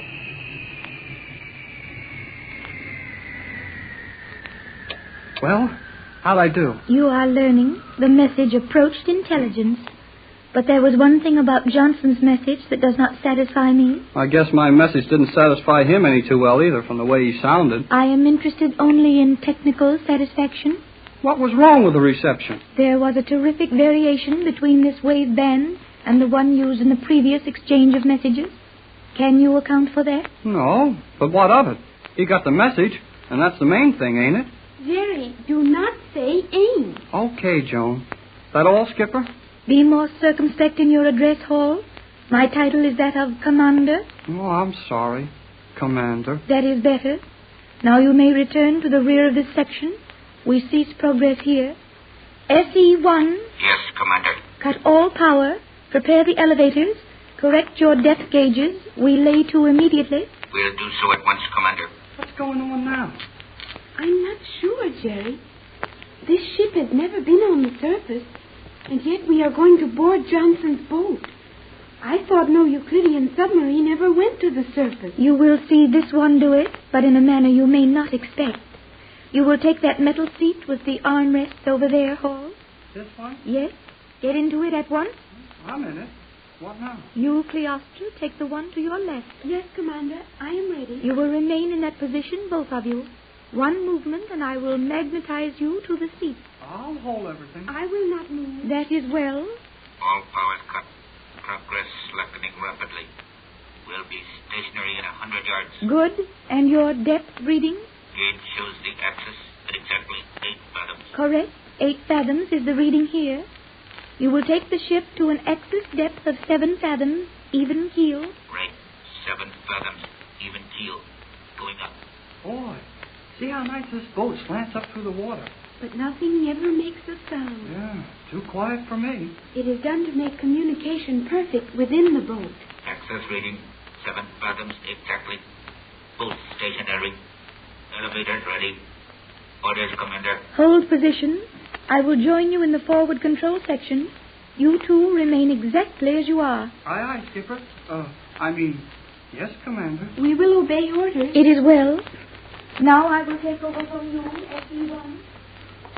What's going on, Joan? We are standing by to board Johnson's boat. It should be directly overhead any moment. Well, I know all that, but we can't board it from here. Johnson's boat's no submarine. This one will have to go to the surface. Silence in the central section. Ready, SE-1. Ready. Elevate slowly by forward tube. Watch for surface craft. Elevating. Hey, Joan, this boat's going to the surface, all right? I think not, Jerry. Sure it is. Look at the nose go up. Yes, but look at the stern go down. Huh? Say, you're right. This middle section is standing still. This crazy boat is going to stand on end. I think that is right. Look, Jerry, these seats are mounted in universal brackets. Our position remains upright, while the submarine is tilting rapidly. I'll say it's tilting rapidly. Look at the commander and the engineer way up there in the air. This is the nuttiest boat ride I ever took. Paul and Cleostra, come to the forward section at once. You told us to stay here. Silence, fool. I have changed my mind. She's a woman, all right, even if she is skipper of the submarine. We must hurry, Jerry, or she will be very angry. How are we going to get up there? This thing's pretty near straight up and down by now. Are you blind as well as stupid? The handrail on the catwalk is now perpendicular. The supporting ribs form a ladder at this position. Hurry up that ladder. Okay. Here we go, Joan. I'll go ahead. Yes, Jerry, and please hurry. Climbing a ladder in an upside-down submarine. Boy, this would give the folks back home a laugh. Well, hurry, Jerry. Just climb so slowly. You will take that swinging platform, Hall. You that one, Cleostra. I will if I'm able to take anything. How you doing, Joan? I will take my place in a moment. Gee whiz, look down, Joan. The stern of this thing is right under us, 80 feet or more, straight down. Yes, and look through the transparent steel in the nose of the boat. Huh? Oh, boy, the nose is out of water. Silence. You will make ready to open the forward port, SE-1. Make ready to open the forward port. Joan, look, that shadow. It's moving. It's Johnson's boat. Yes, Jerry. Open the port. Prepare to board that boat. Open the port. Prepare to board. Stand clear.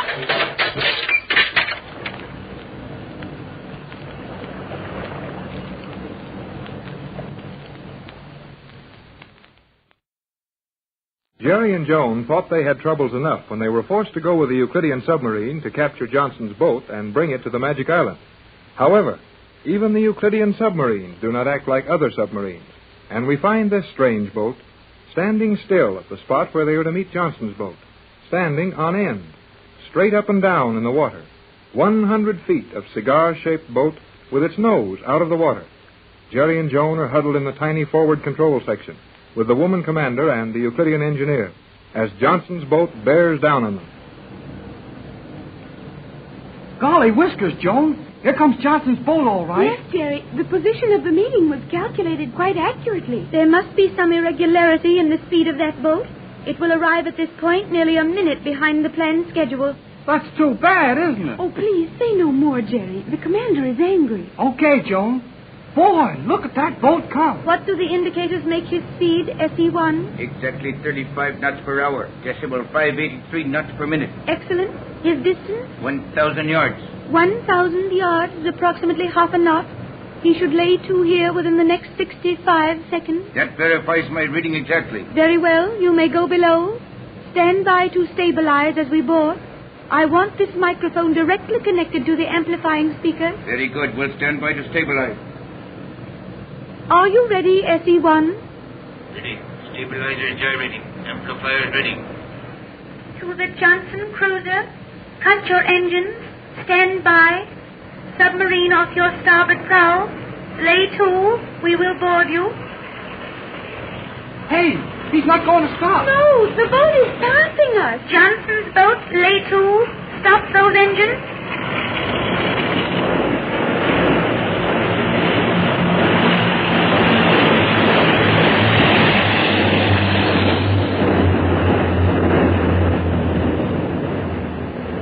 I didn't see a soul on board but the man at the wheel. This will mean terrible trouble, Jerry. SE-1, look sharp. Ready, Commander. Boat ran past without slackening speed. Throw controls this microphone into radio start generators. Guess there's going to be trouble, all right. I cannot understand your Mr. Johnson, Jerry. If he knew that danger threatened him... He is about to learn. There is a possibility his mediocre instruments missed the calculation. That might save his life. Silence. To J-12C, Commander S-1 aboard Euclidean submarine. To J-12C, will give you 30 seconds to lay to and come about. S-1 to J-12C, lay to and come about. Acknowledge that, J-12C. Gee, he doesn't answer. I'll bet he's going to run for it. But that would do him no good, Jerry. He will only be caught. SE-1, prepare to submerge. Prepare to submerge. Hall and Cleostra, remain in this compartment. SE-1, close the port. Close port. Submerge. Course due south. Full speed ahead. 2 fathoms. Submerge 2 fathoms. Full speed ahead. Due south. I will now return to the central control section with the engineer. You two remain here. All you say will be heard plainly. We will do nothing, Commander. Yeah, not much of that. It is well. When the time comes for action, one movement on your part and you will not see the capture. Boy, I'm afraid we're going to have to watch Johnson get some rough treatment now. There are many terrible things the commander might do to Johnson's boat. That boat's got a couple of minutes head start, and he can make 55 knots if he has to. This tub can't do that. But this boat will not have to catch Johnson's boat. We will merely have to get directly astern of him, the axis of this boat directly on his true course. And then those awful submarine rays will be sent from the nose of this ship. Hey, when those rays start to happen, let's get away from here. We're right in the nose of this thing. Oh, but not now, Jerry. This was the nose coming out. It will be the stern on the return trip. Oh, that helps a little. Whoa there. Boy, this boat is slipping down awful fast. Oh, boy. That's just like riding on a roller coaster. We will soon be on an even keel, Jerry. This boat can submerge and right itself in 1 minute. It's all too fast for me. Now we're straightening out all right. And we're so near the surface you can see the daylight coming down through the water. Silence in the stern section. SE-1. Yes, Commander. Prepare the bow submarine ray, directional magnets. Bow submarine ray, directional magnet. Oh, Jerry, the commander is going to use the submarine ray on Johnson's boat. Not if I know anything about it, she won't. Well, but what can you do, Jerry? I can do plenty. Hey, that magnetism thing got me. I can't move my hands and feet. It is affecting me also, Jerry. Oh, it makes my arms ache. Gosh, she's sure pouring it to us.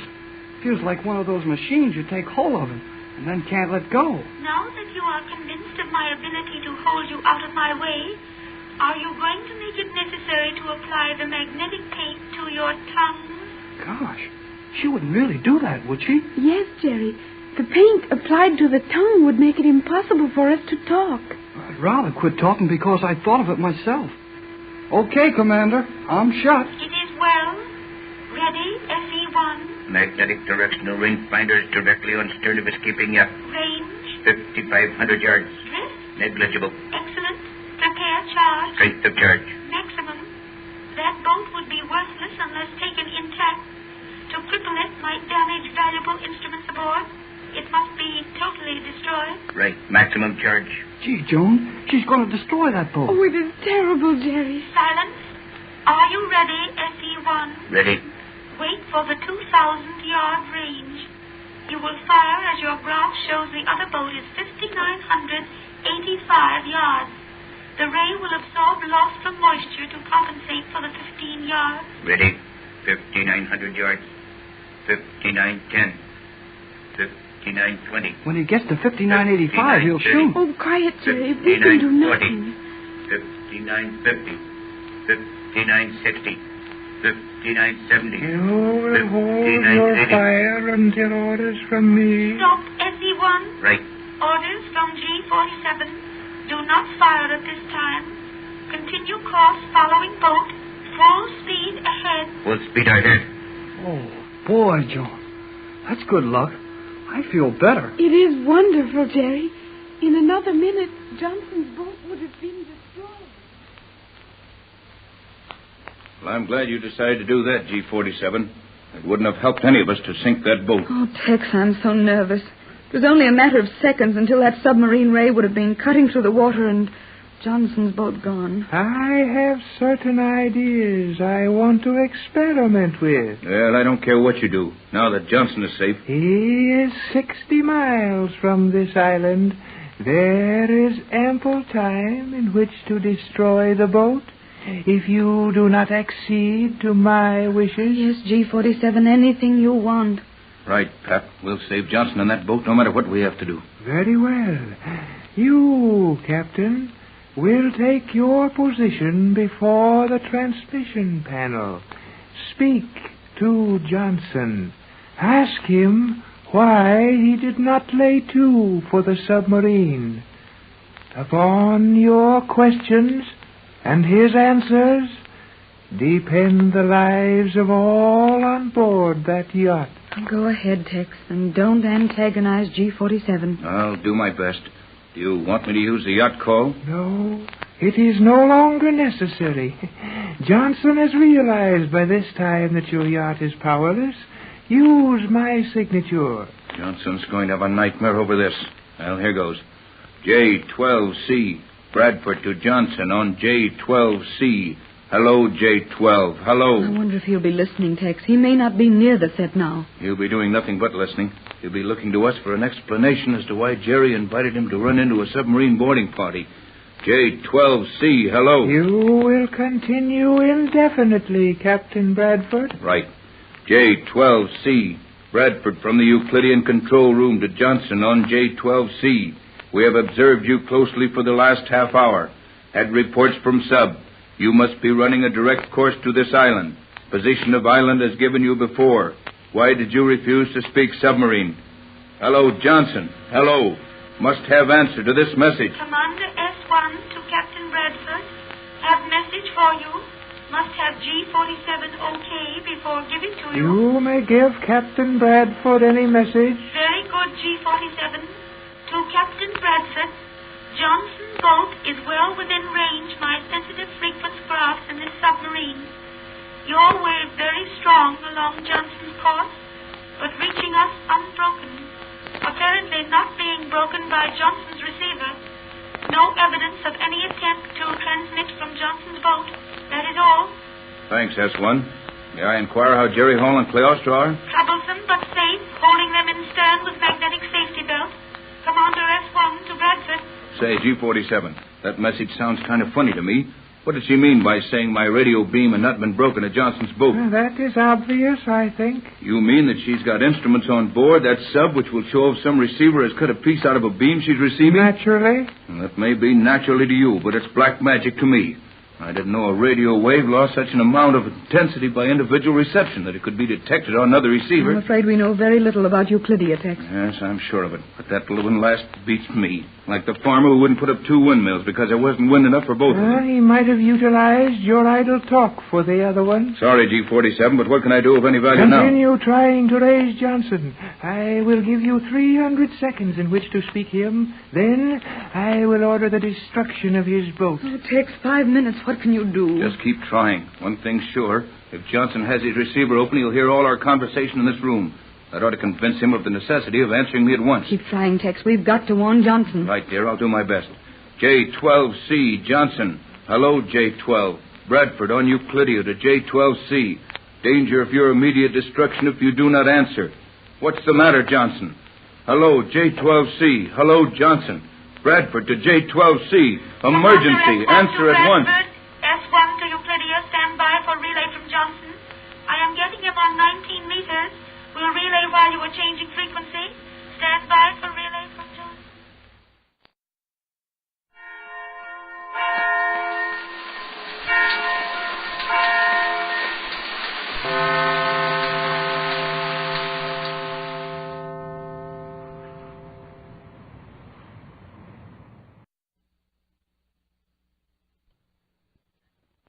Exploring tomorrow.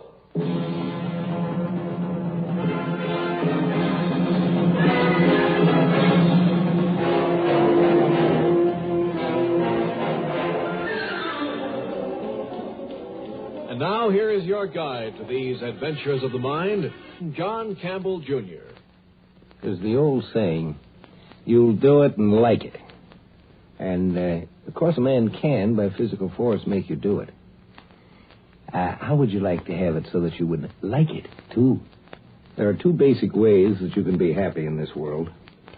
One, of course, is to have everything you want in just the way you want it and never have any difficulties or troubles. This method is ideal, perhaps, but not very probable. Only one person in the world could have that, I guess. The other method, for absolute, complete happiness, would be to like anything that you got, no matter what it was. The first approach is the one that makes sense, of course. That's the one we work for. We earn it. The other seems so much easier. Stop barking. Stop barking. Stop barking. Oh, barking. Oh, no, that's all right, doggy. You bark as much as you want. Oh, how I wish I could get mad. In the old days, I'd have gone up that dog and told him to shut up, and that'd have been that, but no more. Just as soon as I start to get good and sore about something, my mind kind of all creams up in the happiness effect, and I'm not sore anymore. And everybody here in Benton, I guess most everybody in the country is just like me. We've all had our brains written on, and we're all happy. Here I am, chief of police of Benton, and never a crime to speak of unless it's overtime air parking, and what kind of crime you call that? Henry! Oh, here he comes. Our own Doc Royd, the man responsible for all our happiness. He's supposed to be just about the best brain rider this side of the Mississippi. Henry!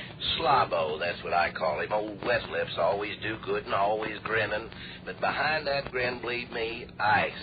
If you need an enemy, just have Doc Royden for a friend. Henry, didn't you hear me calling to you? Oh, sorry, Doc. I guess I just kind of stand here thinking. Happy thoughts, I hope. Oh, sure, happy thoughts, sure. What can I do for you, Doc? A fellow just came into town, suspicious. Painting pictures out at Willow Hollow. There's law against painting pictures at Willow Hollow? Now, Henry, you know I got to keep my eyes on things. Wasn't for us brain writers, there'd be all kinds of irresponsibles roaming around. And these artists, they're the worst kind. You know that. You remember there was a day when you were headed for that kind of trouble? Yeah, I remember. I was pretty good baritone, too. You sure brain wrote me out of that notion. And aren't you better for it? You're a responsible citizen, happily married, well-adjusted, doing a job that's socially useful. Yeah. What about this fella I'm supposed to investigate? Name of Arnold Vivian. And he's been painting up at Willow Hollow? That's right. Doesn't do anything all day long but paint. Single? No wife, no children, no nothing. He just paints. Well, remember, as long as he just paints, that's legal. Now, Henry. Now, don't Henry me, Doc. I'll look into it. That's all I can promise. That's all I ask. Goodbye, Henry.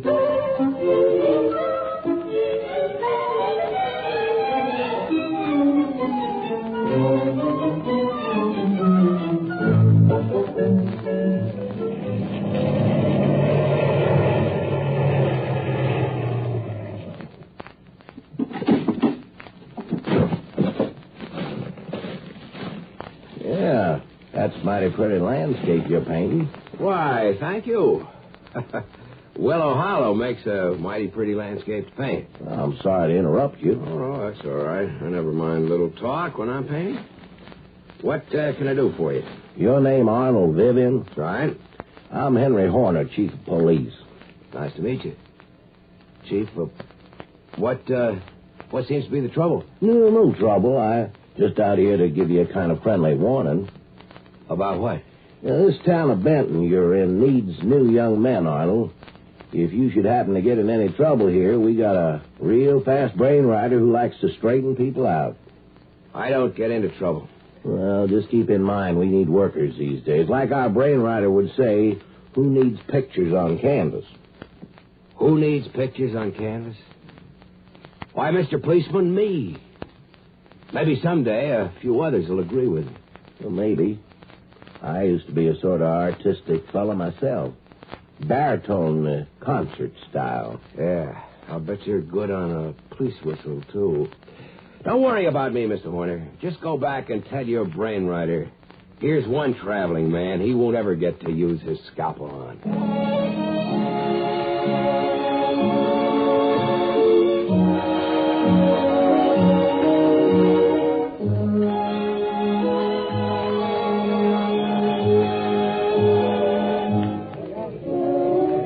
Every Saturday night, Benton has a dance. I usually don't go near it myself because since the brain writing, everybody's pretty well adjusted and ain't any police-type trouble.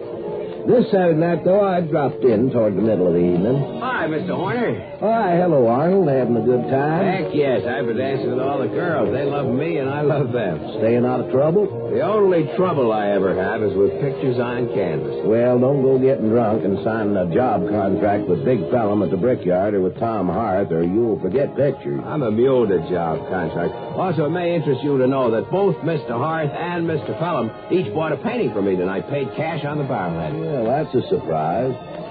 Well, I wonder what they're up to. Well, why should they be up to anything? They just like my pictures. I guess they like me, too. They invited me to play poker with them after the dance tonight. You turned them down, of course. Heck no. I like taking money from people at poker. Well, they're more likely to do the taking, and once you're broke, you'll just have to go to work. Mr. Horner, when are you going to stop worrying about me? I told you I can take care of myself.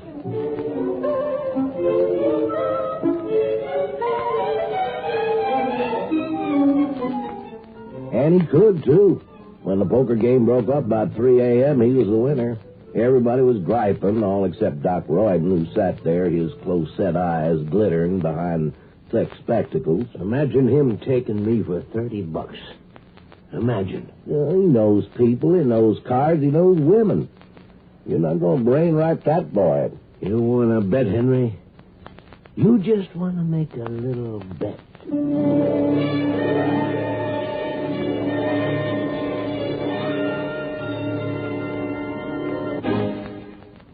Whether it's a crowded highway or a narrow street, a smooth, even flow of traffic is one of the essentials of safe driving.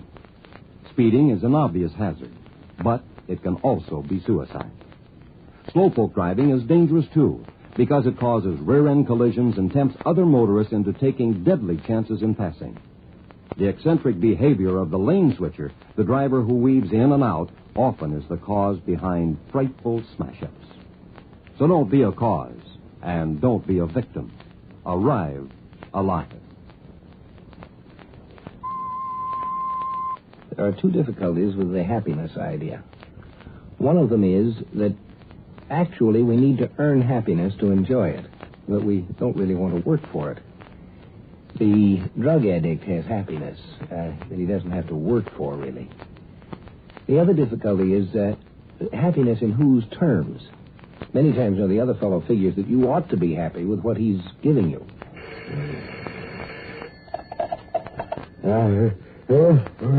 That's right. Henry, wake up and scoot over to Tony Holland's shack on the edge of the holler. What's the matter, Doc? There's been a crime. Get over here as fast as you can. Somebody's got to keep an eye on our citizens at the police force. Now, wait a minute. Well, it's a good thing I was out this way. Where's Tony? I gave him a sleep injection. The poor fella, he was bashed on the head and all his savings were stolen. $302. So can't you wake him up so he can tell me himself? No need. I got all the information you'll want. Who does he think did it? He doesn't know, but I've got a good idea. Yeah, like who? Well, let's eliminate. It couldn't have been a passing tramp. Since brainwriting, there aren't any. And if you can't say it was anyone in town, they're all adjusted and wouldn't commit no crimes. So?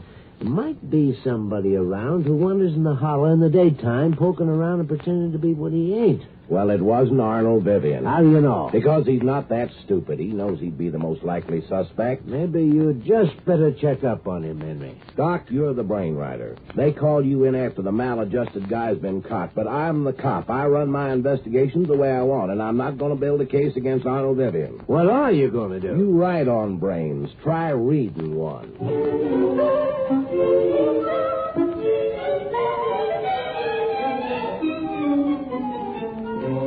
So you figure Doc Royden's trying to frame me, huh? Looks that way. Well, it's ridiculous. I just took you people at poker for enough money to live for 3 weeks. Why should I take a chance on getting my head written on? Have you missed any of your stuff? Oh, just my pen and pencil set that I lost jumping around at the dance last night. Hey, wait a minute. That'd make a fine clue, wouldn't it, at the scene of the crime? It sure would. Well, was it found over there? Not yet, but it will be. That's not important, though. What is important is this. Tony Holland has one peculiarity. He marks $20 bills. Figures he can follow how the money goes around town that way. Now, you don't draw any money from the local bank or in salary, so you just better not have any local $20 bills marked by Tony. Hey, whose side are you on? I used to sing baritone, remember? Police, I like you. Artist, I kind of like you, too. Henry, look what we found at Tony's. Look here. Yeah, I know. You found a clue, a pen or a pencil or both. We know all about it, Doc. I better run you in, at least until we can investigate further. It'll look better. Why, certainly. No trouble at all, Mr. Horner. Glad to come along. I pressed for a hearing right away, figuring that Arnold could be cleared and then leave town. He figured the same, that it wasn't healthy to hang around a place that needed new talent so bad. The hearing went real fine. From the start, I testified that Arnold had been fast asleep at the time the crime was committed, and I swore that the pen and pencil had been planted in Tony's house. Then suddenly they were talking about marked $20 bills. Well, I couldn't possibly have any 20s, Judge. I just told you, there's absolutely no way that I could have... Unless... No. Let me out of here! It's a frame-up! It's a frame-up, I tell you!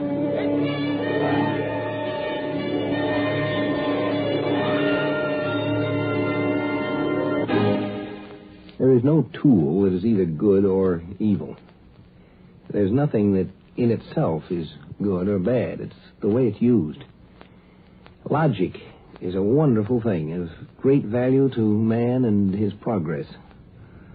But in this trial here, you've seen what can be done with logic when someone is out to prove what he wants to prove and is not in the slightest interested in getting the truth. Just one thing I want to say. I've seen a lot of raw deals, but the way you have it here with the singing cop to set it up is the slickest I ever saw. You win.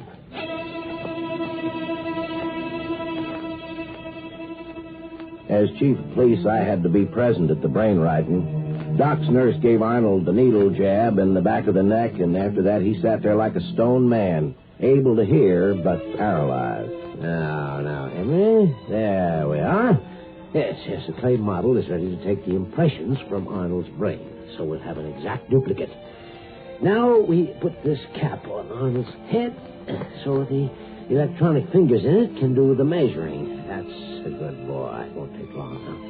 Attach these wires to the automatic computer that we put above the clay model, and there we are. An exact model of Arnold's brain. All right, let's take a look. Oh, me, oh, my. There's a brain that needs writing. All right. Look here, you see that? Decayed memory spots. Artistic imagination, decayed sensory impressions, quite useless in an adjusted society. Now, we just take the scalpel and start doing away with these 6 synapses in the brain model, substituting good ones. Isn't that what we do, Henry? Yeah, that's what we do, all right. You erase the bad ones and carve some good ones, and then when his own brain gets the impression, the guy's adjusted from then on. Everybody does what they should, and they don't need no religion, no morals, no psychology, nothing. Just brain writing and the world's work gets done. Now, Henry, you always miss the most important part. After I get rid of the illogical synapses, I do one special cut with my stylus. There, I'm doing it now. And that's the happiness effect. Then your adjusted man not only does what he ought to, he's happy about it. There we are. Oh, that looks beautiful. Oh, that looks almost like the master brain. Let me get it and show it to you, Henry. It's real interesting. I'll be back in a second. You know, Arnold, I sure wish I could help you. Wait a minute. Maybe I can. I'm going to try to put back some of those synapses he cut out. Here's the scalpel. Well, there's one he did. There's another. Maybe I can help you keep some of your artistic talent, Arnold. Yeah, here's a final one.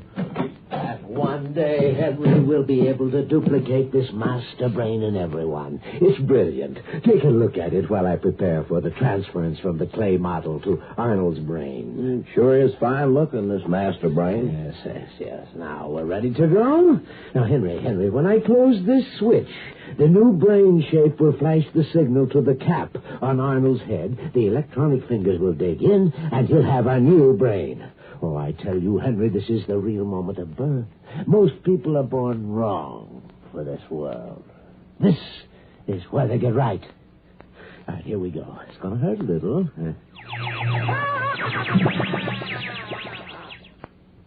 Well, Henry, we did it. We created a useful citizen. Well, 6 months went by, and it looked as if Doc was right. Arnold took a job, settled down, and got himself married, and then... Henry, have you seen that picture exhibition up at the town hall? Picture exhibition? No, Doc. What's it about? Arnold, Vivian, the sneak pictures of me, holding me up to ridicule. I'll be the laughingstock of this town. You've got to stop it. Well, there's nothing illegal about pictures, Doc, but come on, let's take a look.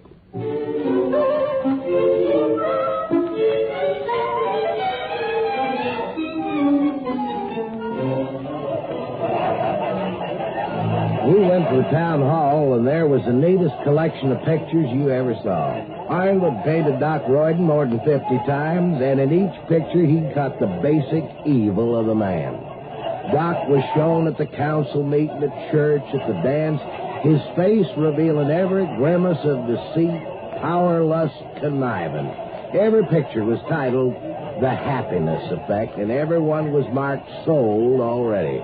I knew then and there that Doc Royden was finished in Benton. Henry, please, I'm too old to start over in another town. I've got to stay in Benton. Please, Henry, get rid of those pictures. Why, Doc, it sounds to me like you're maladjusted to your environment.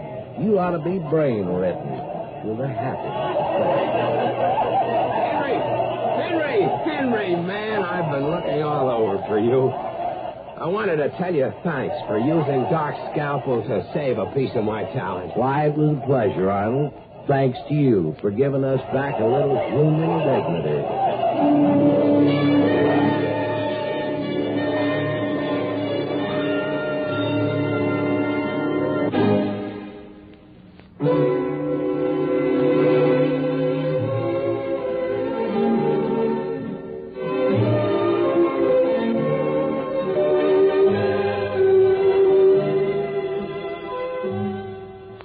A lot of people tend to think that happiness is something you have. But I think it isn't. I think it's more in the nature of something you do. You know, the founders of our country were no fools. And in the Declaration of Independence, they said that men had certain inalienable rights, among which were the pursuit of happiness. No man has ever declared that happiness itself is a right of man. The pursuit of happiness is. It's worth working for.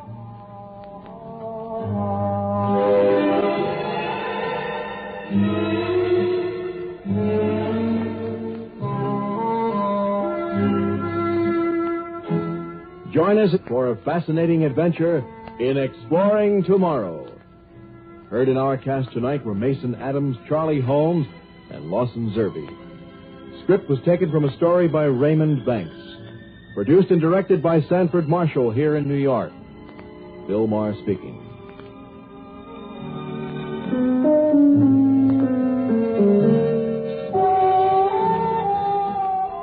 We pause now for station identification.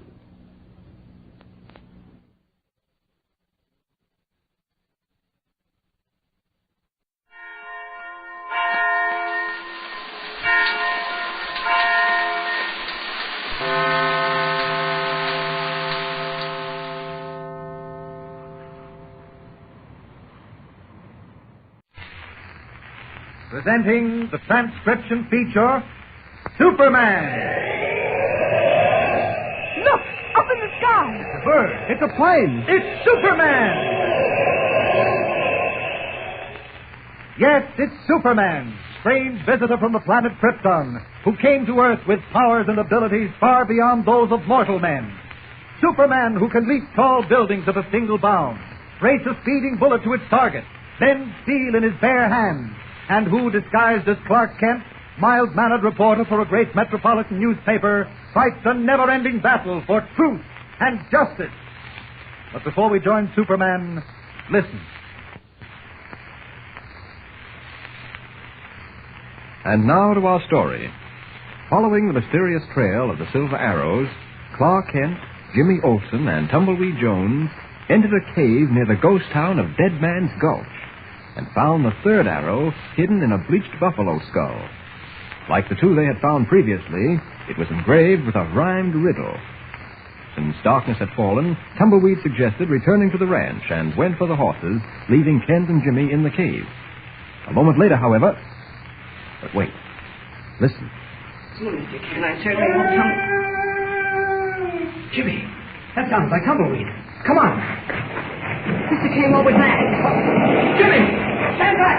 Here, let me get away. Let me again. Jimmy.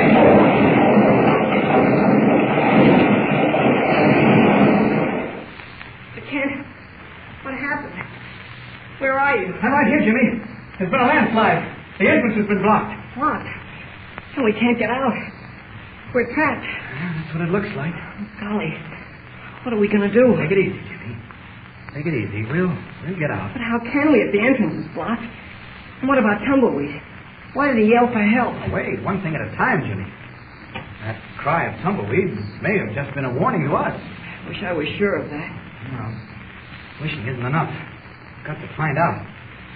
Let's see. You stay right where you are, Jimmy. Mr. Ken, where are you going? I'm just going up ahead to have a look at the entrance. Well, can I go with you? No, you might bump your sore shoulder in the dark. You stay right there. I'll be within earshot. Okay, but please keep on talking to me. It's so dark in here. There's all these buffalo bones around me. All right, Jim. This is a job for Superman. And that puts me in a spot. What'd you say, Mr. Ken? Nothing, Jimmy. I was just mumbling to myself. Oh. What does it look like up there, Mr. Ken? I'll have to fool Jimmy and make it look easy. Why, not too bad, Jim. What do you mean? Well, there are a couple of small rocks here. I think I can move. You mean you can make an opening big enough for us to get through? I think so, Jimmy. You just sit tight now. Well, here goes. As Superman, get this boulder first. There. Sure you don't want me to help you? No, sir. You stay where you are. Okay. There. Now these. Something must have happened out there to make Tumbleweed yell for help the way he did. Not much more to go now. Gotta make it fast. Just a few more of these big rocks. There we are. Through. Mr. Ken, I just felt a rush of cold air. That's right, Jimmy. There's an opening now. We can get through. Come on. But be careful. How did you do it? Well, it wasn't too difficult. Never mind that. We've got to find out what's happened to Tumbleweed. All right, get down low now. Scramble through. Okay. Take it easy. There you go. I'm out. Good. Here I come. There we are. Golly. What do you suppose has happened to him? I don't know, Jimmy. Tumbleweed! Tumbleweed! What was that? Just an echo. Let's go up to where we left the horses.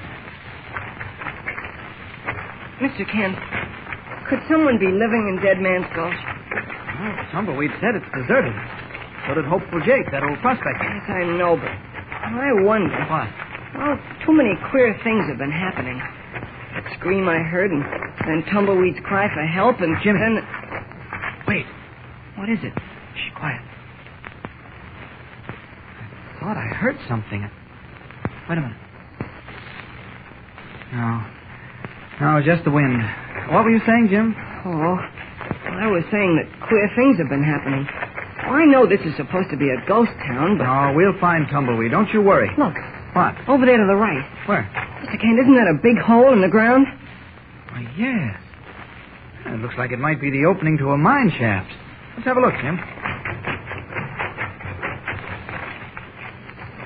Yep, that's what it is, all right. Yes, and I'll bet you were thinking the same thing I was. I guess so, Jimmy. But Tumbleweed's not down there. Oh, try shouting for him again, Mr. Kent. Okay. Tumbleweed! Tumbleweed! Not even an echo this time. No. Tumbleweed!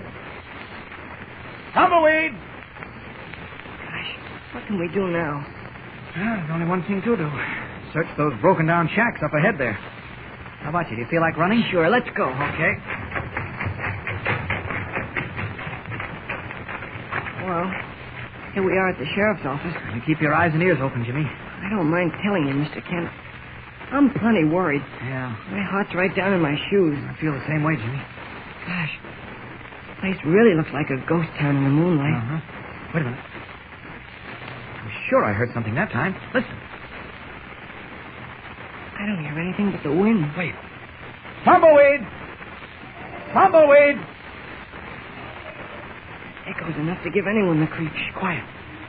Do you hear that? It's coming from that building over there. Follow me. I still don't hear it. I heard it that time. Someone's in this building. Now look, Jimmy. You keep close behind me and be very careful because it's dark in there and the floorboards may be rotted. Hang on to me if you can and stop when I tell you to. You understand? Yes. Okay. I'll open the door. Let's go. Sounds like it's coming from the back. And see? There's a door to some kind of a back room there. Yes. Watch that hole in the floor. Watch it. It's Tumbleweed. Yes, thank heaven. We're coming, Tumbleweed. Here's the door. Oh, it's locked. Stand back, Jimmy. I'll have to break it down. Be careful, Mr. Kent. I will. There we are. Tumbleweed, where are you? Over there, Mr. Kent, in the far corner. Yes, I see him. Come on. All right, Jim. Help me untie him, will you? I'll take this gag off his mouth. You untie his legs, will you? Okay. Careful, though. Get this knot open here. There it comes. There we are. Now, Tumbleweed, well, what happened to you? Phew. Oh, thanks, partner. Oh, sure is good to chap my jaws again. I was beginning to get a mite cramp. There.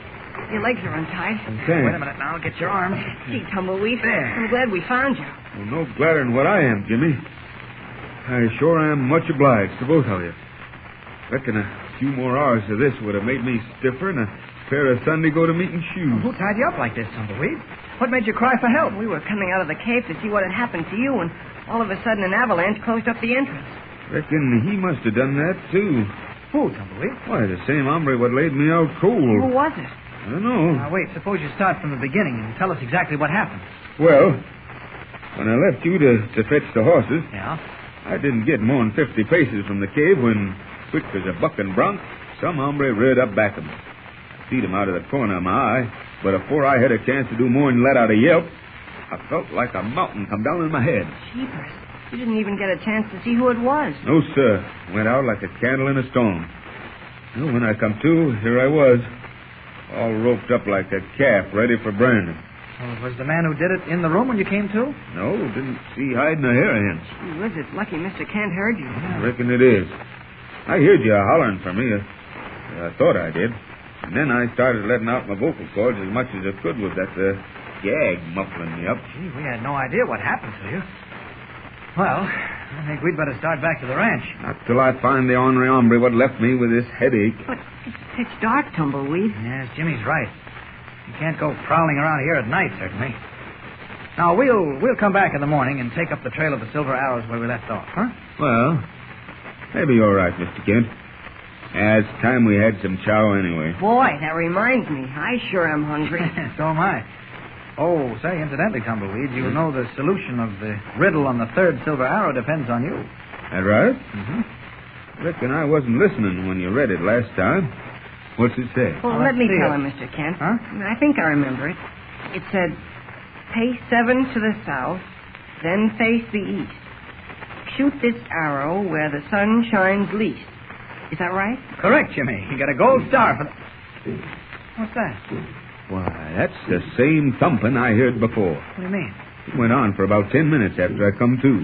Oh? It stopped just before you busted in here. I forgot to tell you about it. Golly, maybe it's the bird who tied you up. Let's find out. Come on. Here's the stairs. Follow me. Okay. Careful, Jim. Them steps ain't strong. Stop. Yes, that's funny. Sure is queer. Might be a critter thumping his tail. Well, we'll see. There. It started again. Uh-huh.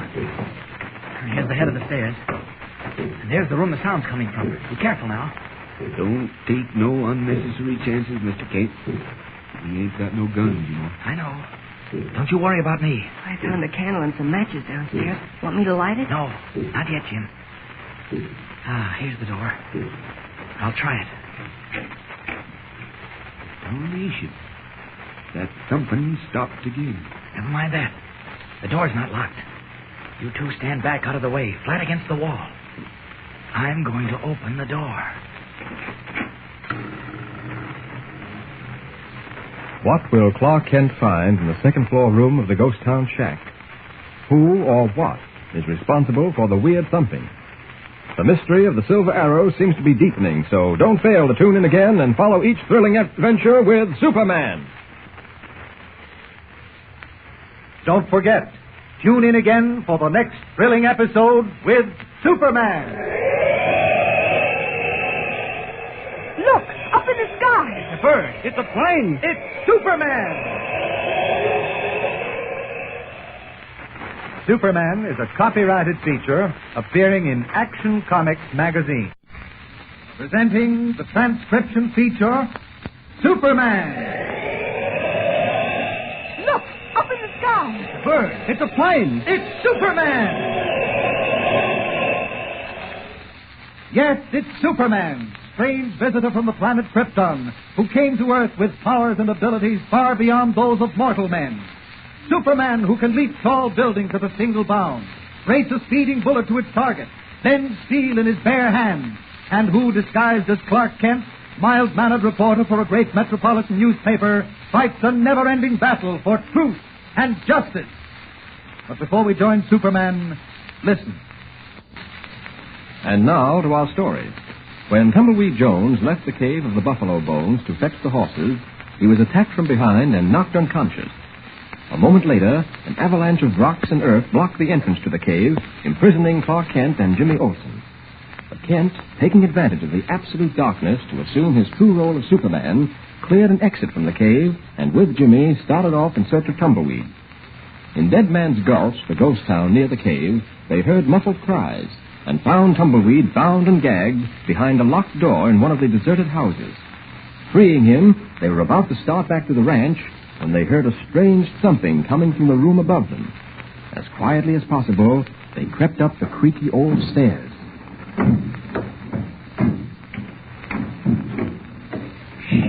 Be as quiet as you can. I'm trying. These steps are so creaky. Careful you don't go through, Jim. Them boards is pretty rotten.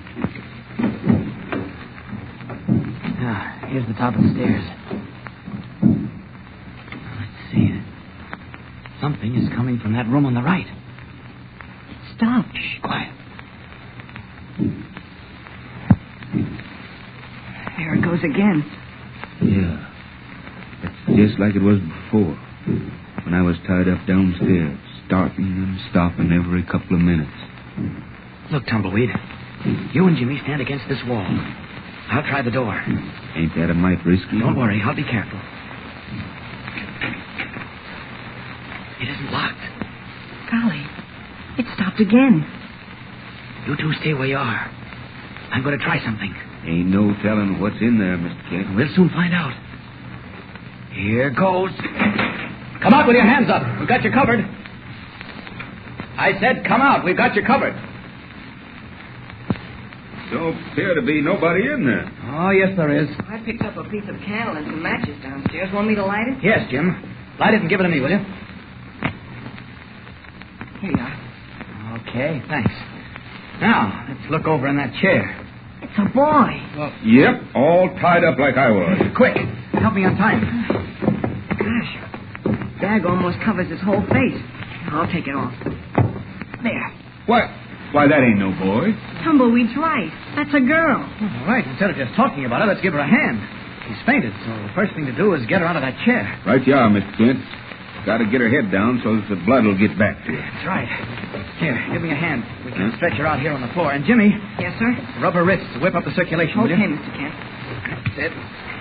All right, now, here, Tumbleweed. Ease her down. Yep, easy does it. Easy. There we are. Poor little girl. She's as white as a sheet. Oh, she probably fainted from fright when we opened that door and barged in. Wait a minute, Mr. Kent. What? Here's her hat lying on the floor. Well, just look at it. What is it, Jimmy? Look what she was wearing, stuck through the hat. A silver arrow. Well, I'll be hog-tied. Let me see that, Jimmy. Yes, sir, it's just like the three we've got. Hand-hammered out of a flat piece of silver with something faintly engraved on it. No kidding, Mr. Kent. Well, what's it say? Uh-oh. Wait a minute, Jim. She's beginning to come to. Oh, what happened? Oh, let me out of here. Easy now, miss, easy. Don't be alarmed. We're your friends. No, don't touch me, please. We're not going to hurt you. We're friends. We found you tied to the chair. Now, just you relax. Hey, what are you doing here? Well, it's a long story, miss. We were downstairs when we heard you thumping. Yeah, that's how we happened to find you. Gosh, if we'd known there was a girl tied up here, we wouldn't have wasted so much time sneaking around. That's right. Your pounding on the floor had us kind of worried for a spell. Well, we had no idea what it could be. And a lot of things have happened to us today in this ghost town. Lots of things have happened to me, too.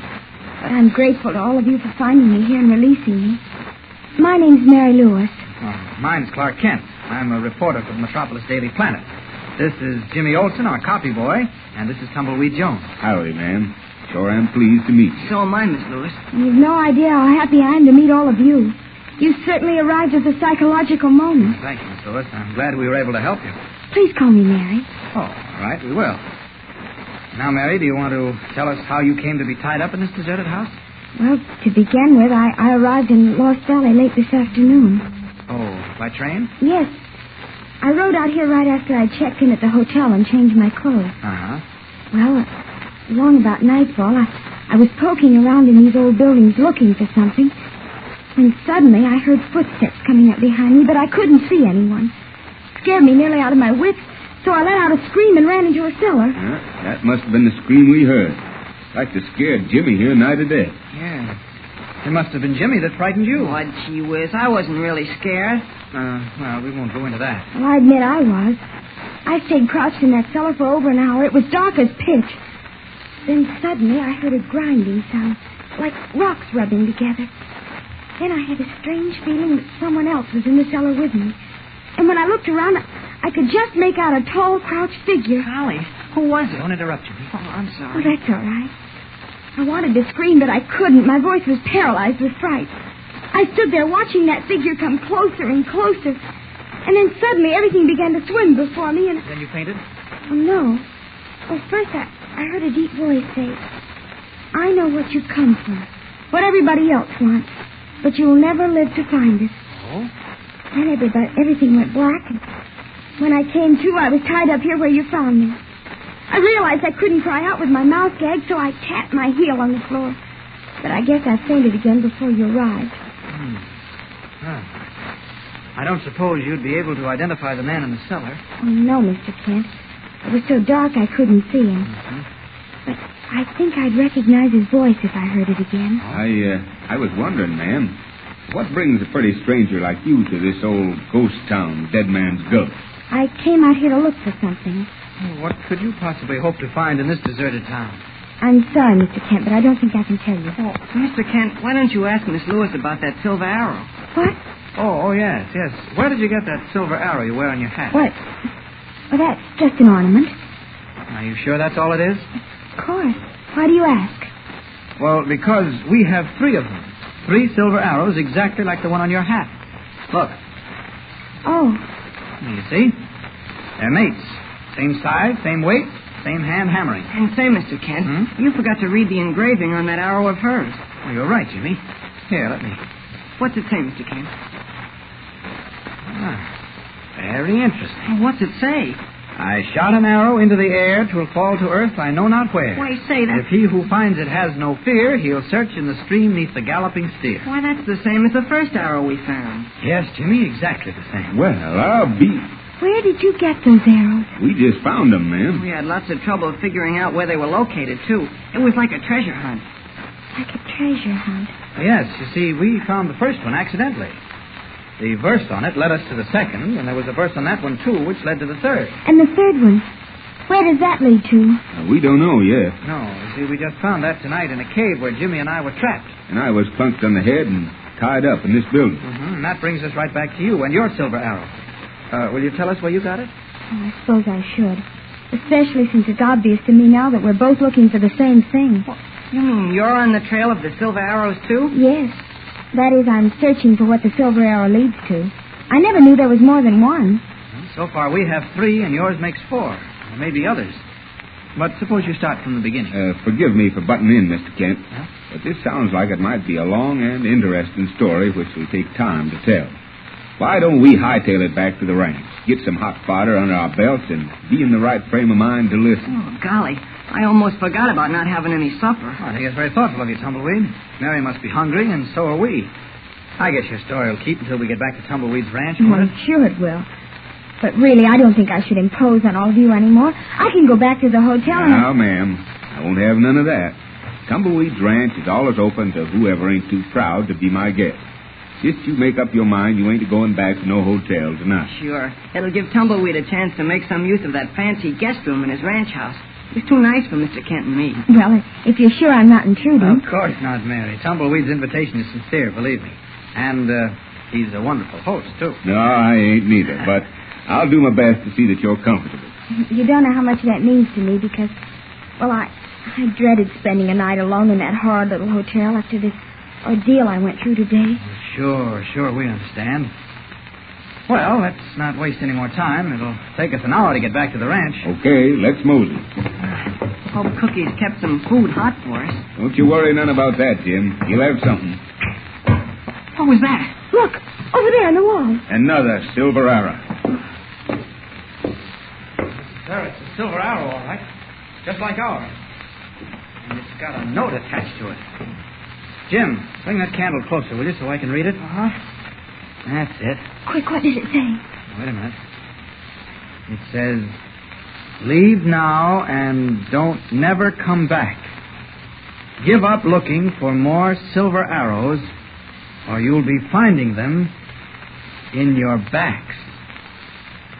Well, one thing is certain. The ghost town of Dead Man's Gulch is hiding someone who is very much alive. Someone who knows more about the mystery of the silver arrows than our friends. What is the mystery? And what part does Mary Lewis play in it? Don't fail to hear the next episode. Tune in and follow the story with Superman. Don't forget, tune in again for the next thrilling episode with Superman. Look, up in the sky. It's a bird. It's a plane. It's Superman. Superman is a copyrighted feature appearing in Action Comics magazine.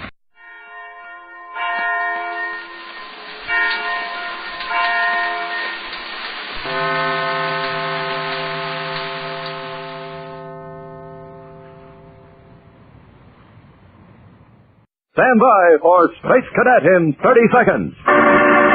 Kellogg's Raisin Bran has a secret. Kellogg's Raisin Bran has a secret. Yes, Kellogg's brings you the secret of a more delicious breakfast treat. It's new, it's wonderful. It's Kellogg's Raisin Bran, both fruit and cereal, all in one box. You get plump, tender raisins dipped in honeycomb, along with delicious golden crisp bran flakes. So try the new fruit and cereal combination. Get Kellogg's Raisin Bran because Kellogg's Raisin Bran has a secret. And now, Kellogg's Corn Flakes, the cereal that helps you have more punch till lunch, invite you to rocket into the future with Corbett. Space Cadet.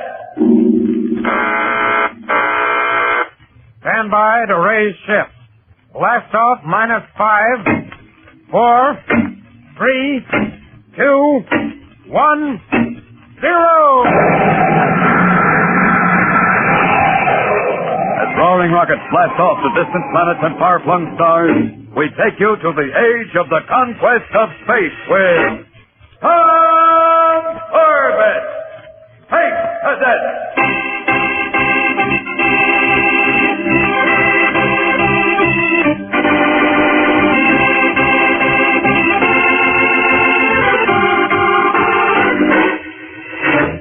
Like a giant metallic ball hanging in the vacuum of cold black space, the Venus space station swings around its mother planet in silent orbit. Inside the cavernous man-made satellite, Space Cadet Tom Corbett and his friend and unit mate Cadet Roger Manning, on a tour of special training duty, go through the routine procedure of directing a rocket ship to a landing in one of the station's massive airlocks. Space freighter Betty Swift from Space Station Control. Hit forward braking rockets. Steady as she goes for airlock 12. And standby mooring cable. End transmission. Control tower to radar bridge. Check in. Radar bridge eye. What do you want? Check the angle of approach for the Betty Swift, Roger. Way ahead of you, Space Boy. She's right on course. Thanks. Stand by. Attention crew, airlock 12. Stand by for arrival of space freighter Betty Swift. Energize magnetic mooring lines. Contact in 90 seconds. That is all. Okay, Roger. Log her in. Right, Tom. Say, how about grabbing a bite to eat? I'm off duty at 1100 hours. So am I. Meet you in the mess hall in 10 minutes.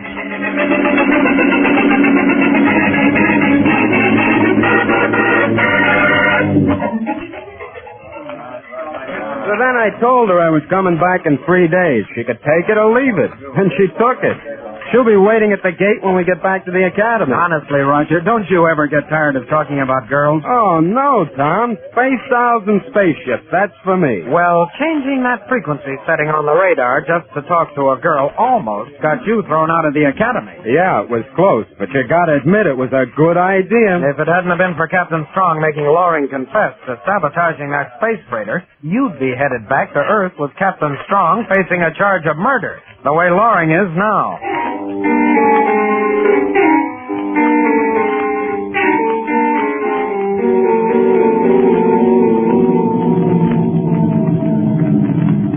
All right, Loring. Here's your food. I'll slide it through the panel in the hatch.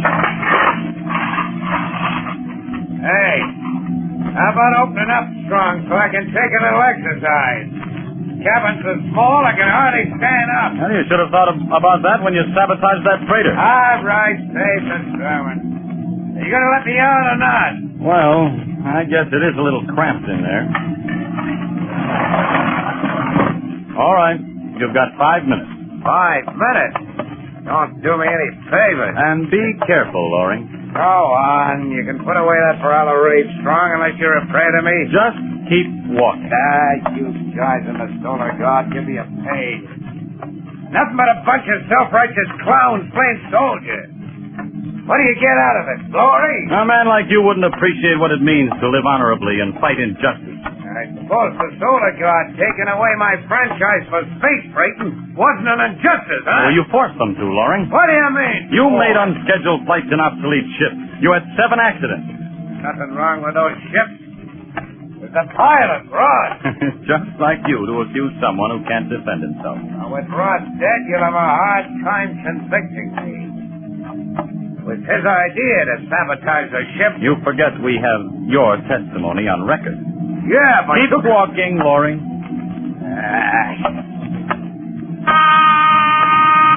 Rocket Scout 7, J4 from Venus Space Station. Come in. Hey, that's one of your Boy Scouts, Strong. You better see what he wants. Might need some help from the big soldier. That's enough, Loring. Now just stay where you are. Venus Space Station from Rocket Scout 7, J4. Go ahead. This is Corbett, sir. Just thought I'd check if everything's okay. Everything's okay here, Corbett. Thanks for being concerned. Well, has Manning gotten into any more trouble yet? No, sir. But there's no telling. He's worried about Astro arriving and rubbing it in about the radar. He should be thankful that's all he's got to worry about. Astro should be joining you on the station soon. Okay, sir. Spaceman's luck. End transmission. End transmission. I'll show you some spaceman's luck, Strong. Right, get back. Get back. You're too careless, Strong. You should never let a prisoner get too close to the control panel. The acceleration levels come out too easy, and they make good blackjacks. Now, my friend, you're going for a long ride in this Rocket Scout. By the time you wake up, you'll be missing one prisoner.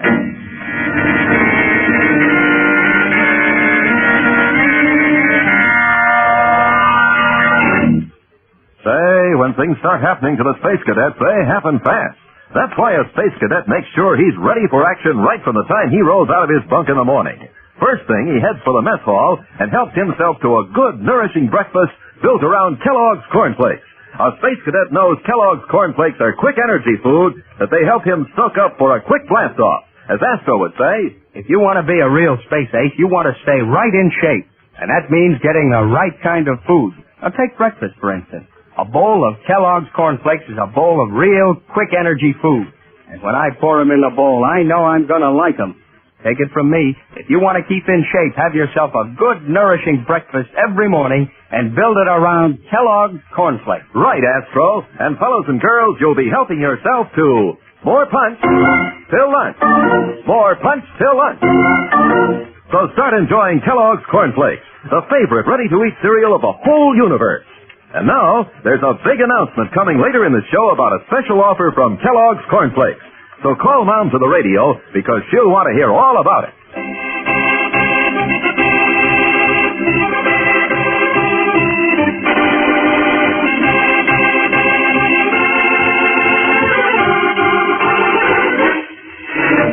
It is evening, 6 hours after the last teleceiver contact between Captain Strong on the rocket scout bound for Earth and Tom Corbett at Venus Space Station. Now, unaware that Loring has escaped, leaving Captain Strong unconscious on the rocket scout, Tom and Roger Manning, wearing their spacesuits and helmets, saunter idly around the outer deck of the station, relaxing between watches. Boy, that last lunch was a long one, Roger. I thought it would never end. Say it again, Space Boy. I've looked into that radar screen so long I've got sleep before my eyes. All I want to do now is log sack time, and plenty of it. Good idea. All right, open the airlock. Go ahead, Space Boy. I'll equalize pressure and oxygen. Okay. I'm glad to get this helmet off. I hate these fish bowls. You'd be a little uncomfortable without one. Out there in space? Yeah, just a little. Go on, open the inner airlock. Attention all hands, emergency alert. Hey, what's going on? Quiet, Roger. Let's get this. Captain Strong has just reported the escape of the Solar Guard prisoner, James Loring. Tom, you hear that? Amp your tubes, will you? All Solar Guard units in space and all space stations are advised to be on the alert. It is believed he will try to reach Venus in a jet boat stolen from the rocket scout. All radar scanners are to be manned by double watch. Any unscheduled or unauthorized space flights will be reported to Solar Guard headquarters on Venus immediately. That is all. That's enough. Come on, Roger. You're a radar technician. Let's get up to your station and start scanning. Okay, Tom. If we don't find that creep Loring, Captain Strong's going to get it in the neck.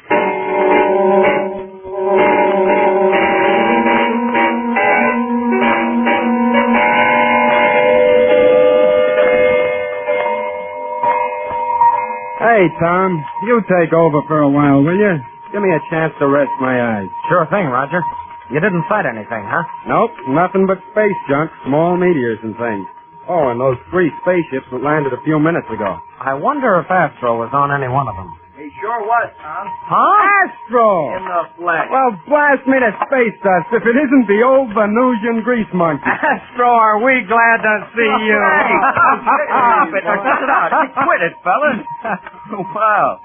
Some way to greet an old pal. We've missed it. That's the little homecoming. Yeah, we sure did, you big ox. Big what?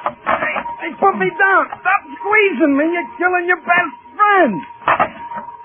Just glad to see you, Roger. Yeah, I'll bet. Well, what have you fellas been doing? Besides changing the radar frequency to talk to the girls back home? Huh? How did you know? The whole academy knows. Wait till you get back. You're in for it. Oh, no, I don't want to go back. I don't see how you're still in one piece, Roger. I thought sure Captain Strong would have cut you into little pieces for that trick. Hey, where is he anyway? Don't you know? Huh?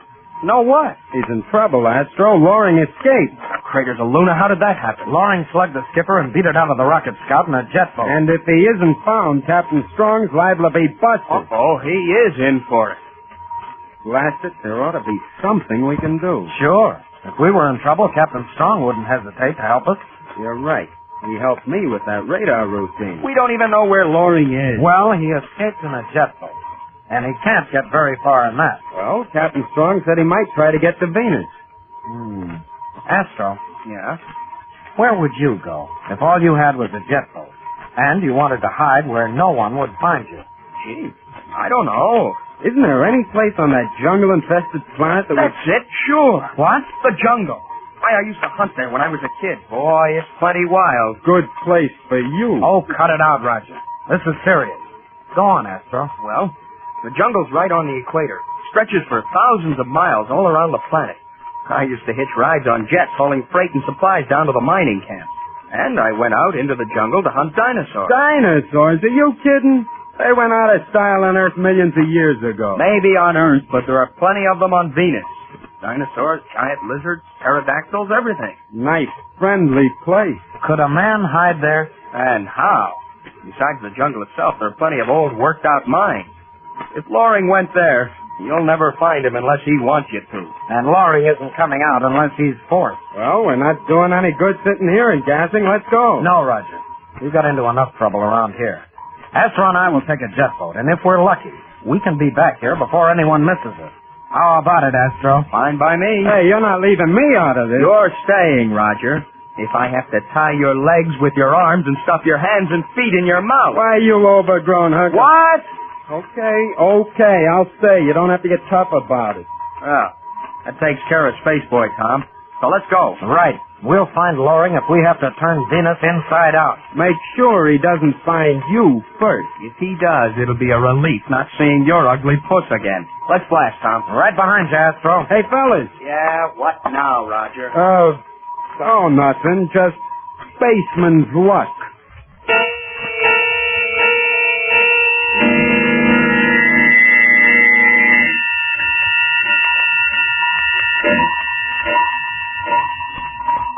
That's the way it happened, Manning. When I talked to Corbett on the teleceiver, Loring slipped up behind me and slugged me with an acceleration lever. When I came to, well, he'd escaped. He was taking a chance going out in a jet boat, Captain Strong. What did he have to lose? Unlucky he didn't try to kill me. Will there be an investigation of his escape, sir? Investigation? Well, sir, Loring was in your custody, and... It won't look very nice on my service record, but Commander Arkwright is giving me every chance to redeem myself. He made me leader of the search squadron. You have a whole squadron searching for Loring? Why, the entire Solar Guard is searching for him. He's a criminal, Manning, and dangerous. I'm in command of 7 rocket destroyers sweeping space between Mars and Earth. Jumping Jupiter.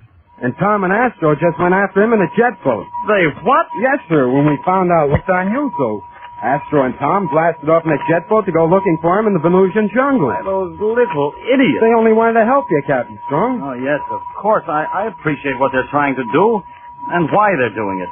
But Loring is a desperate man, and he won't hesitate to kill if he has to. Well, Tom and Astro can take care of themselves, sir. I'm sure they can, but we've got to make sure. Get your gear, Manning. We're blasting off. We've got to find Tom and Astro before Loring does.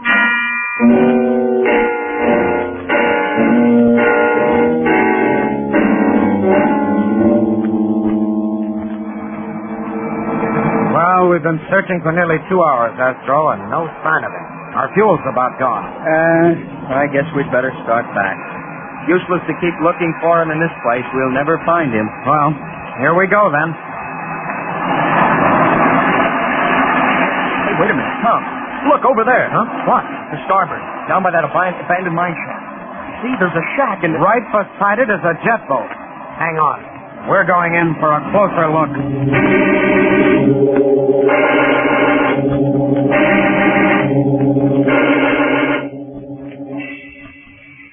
This is Loring's jet boat, all right, Astro. There's the ID number on the stabilizer, 7J4. But now, where's Loring? Well, I don't think he would have gone too far from the boat. Hey, suppose he spots our boat, Tom. It'll tip him off that we're after him. You'll find out sooner or later. Besides, I hope he does. It might scare him into blasting off in this boat. Then we don't have to chase him through the jungle. We can wait here for him. Oh, I'd feel a lot better if I had a parallel ray gun. No, we won't need it if we can surprise him. Come on. Let's hide right in the jet boat. Stop Then we'll it, honey boy. Great enemy ghost. Loring, hiding in the boat all the time. Yeah, that's right. Getting a bang out of all your big talk about capturing me. It isn't talk, Loring. Oh, Buster, I'll freeze you. Try it. Astro, look out! You asked for it. Astro! Makes a real pretty statue, don't he? You want some of the same, Buster? All right, Loring. You win. But neutralize the parallel ray. Let Astro go. Oh, no. As a matter of fact, you're going to join him in the deep freeze. You two make nice pickings for the animal life around here. Like that one, for instance. It's a Tyrannosaurus, a real killer. And he's been prowling around here, so I guess he's hungry. Hey, now wait a minute. He must have picked up your scent. All right, Buster, get set. In a few minutes, you and that man-eater are going to get real chummy.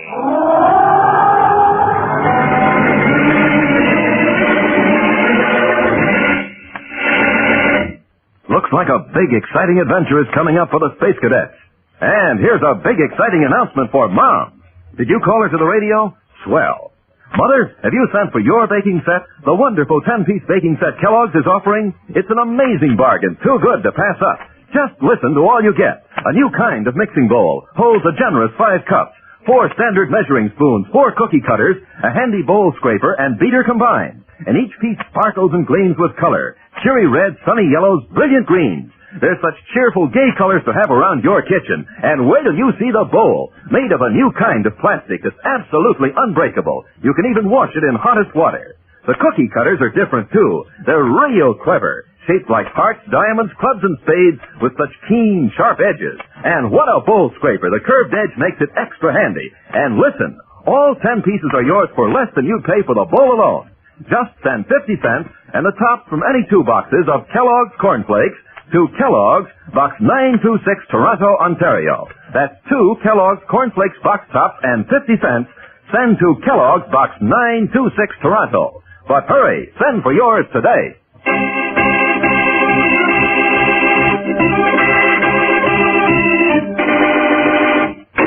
As the roar of the deadly Tyrannosaurus, a prehistoric monster that existed on Earth millions of years ago and still lives on Venus, roars through the jungle, Loring, the escaped criminal, raises his paralo ray and aims at Tom, who stands helplessly beside the already paralyzed body of his friend Astro.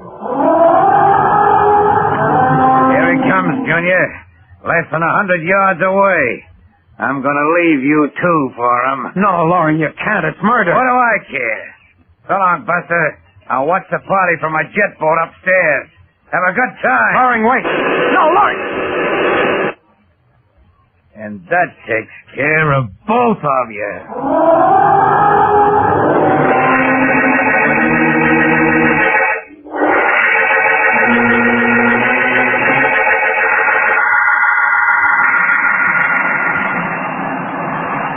It's no use, Captain Strong. We've searched every inch of the jungle for 1,000 miles around. We've got to go back to Venusport and refuel. Well, I'm afraid you're right, Manning. Although I hate to think of Tom and Astro alone down there with night coming on. Yeah, with all those monsters you were telling me about. Hey, look down there. Isn't that one of them? Mm-hmm. Certainly is. A Tyrannosaurus, the deadliest of the lot. What in blazes, Skipper? Look, right behind the whatever you call it. A jet boat trying to blast off. Manning, it's the boat from the rocket scout. The one Loring took? Yes. Hang on, we're going after it. Too late, Skipper. Look, that monster reached up and grabbed it. Great Jupiter. Oh, he's tearing the boat apart. Skipper, you don't think maybe Tom and Astro were in it? No. No, look. One man. In civilian clothes. Then it's Loring? It was Loring. Oh, brother. And there goes the monster, back into the jungle. That was pretty awful. Hey, wait a minute. Look down there, Manning. By that old mine shaft. Isn't that Tom? And Astro. Yeah, I'd know that Venusian rocket head anywhere. But they're just standing there. They aren't moving. What's the matter with them? Hang on. We're going down to find out.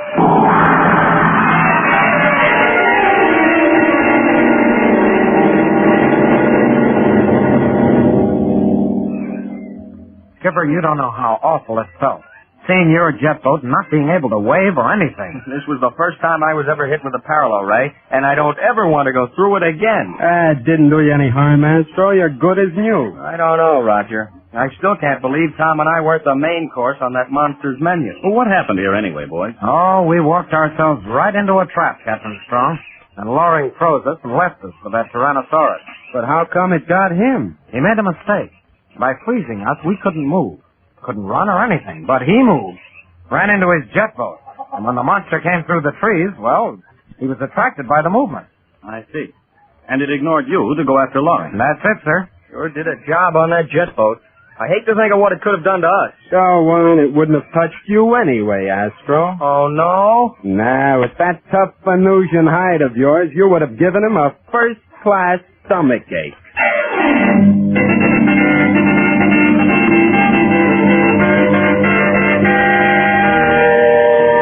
Don't miss the next action-packed adventure with Tom, Corbett, and the Space Cadets on Tuesday, when the boys are given weekend liberty and Tom is shanghaied aboard the Deep Spacer.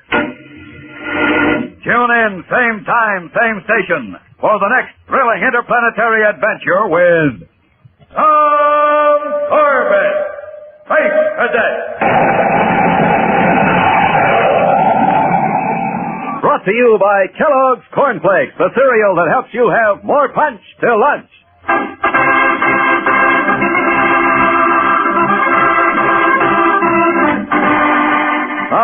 Corbett, Space Cadet, starring Frankie Thomas, also appears in the comic sections of many of Canada's leading newspapers. Look for a daily and in weekend edition.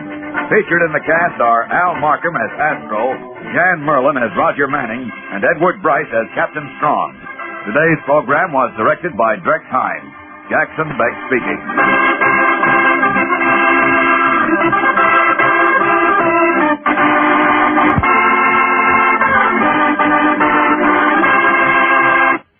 Say, like to make breakfast more fun, have a different cereal every morning? Then ask Mom to get Kellogg's Variety Pack. You see, Kellogg's Variety Pack is an assortment of all favorite cereals.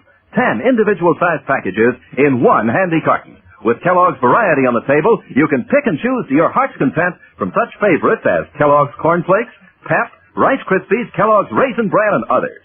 Remember, each of the 10 individual packages in Kellogg's Variety Pack is a generous serving. You choose and open your own package yourself. And because each package contains exactly one bowl full, the cereals stay extra crisp and fresh. So just for fun, make breakfast fun. Ask Mom to get Kellogg's Variety Pack.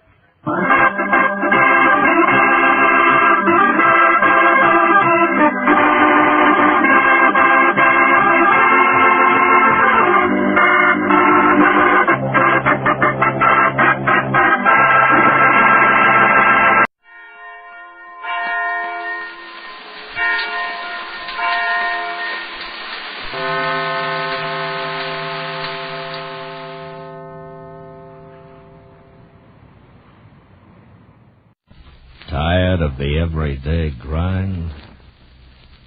Have a dream of a life of romantic adventure? Want to get away from it all? We offer you Escape. Escape, designed to free you from the four walls of today for a half hour of high adventure.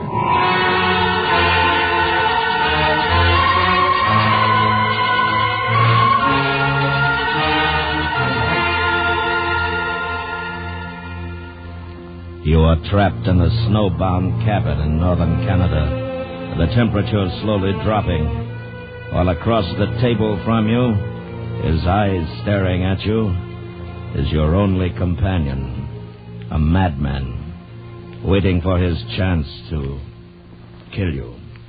Listen now as Escape brings you Anthony Ellis's terrifying story, A Study in Wax.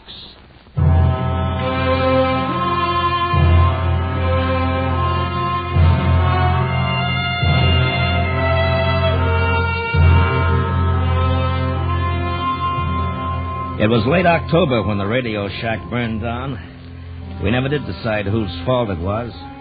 Maybe Cabell with his cigarettes, or maybe me. Anyway, I guess the whole thing began when we lost the phone transmitter and receiver. Cabell and I had been sent up to the Northwest Territory by the Canadian Geodetic Survey people. It was a long job, and the biggest part of it was the loneliness. I remember what Cabell said as we watched the government supply boat steaming off. It's going to be a long winter. Yeah. Hope they don't run into any trouble on the way back. That ice is closing in fast. Yeah.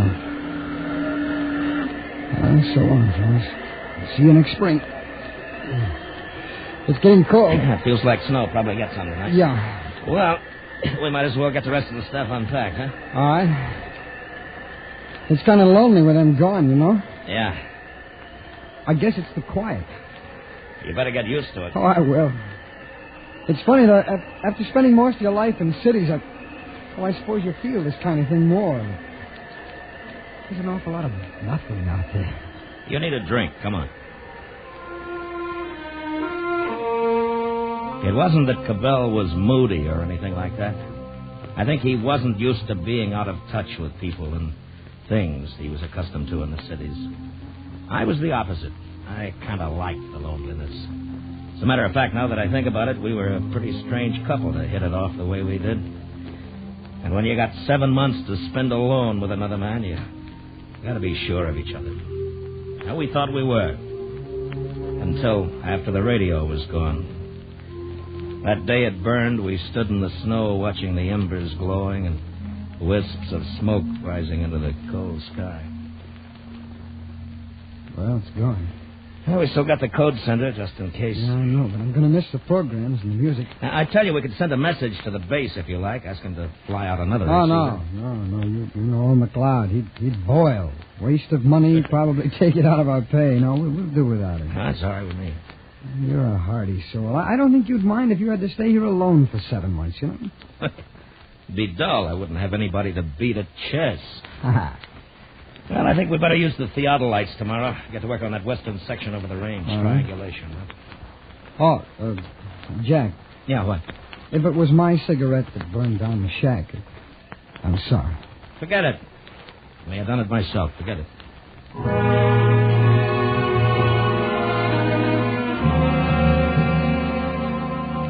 By the end of November, we'd done pretty well as far as work was concerned. But Cabell was getting jittery. We had a week stretch where we couldn't move out of the camp. It was around 30 below outside and blowing 60 miles an hour. Cabell had read most of the things we'd brought along and was sitting at the table trying to beat a solitaire game. I was oiling my gun.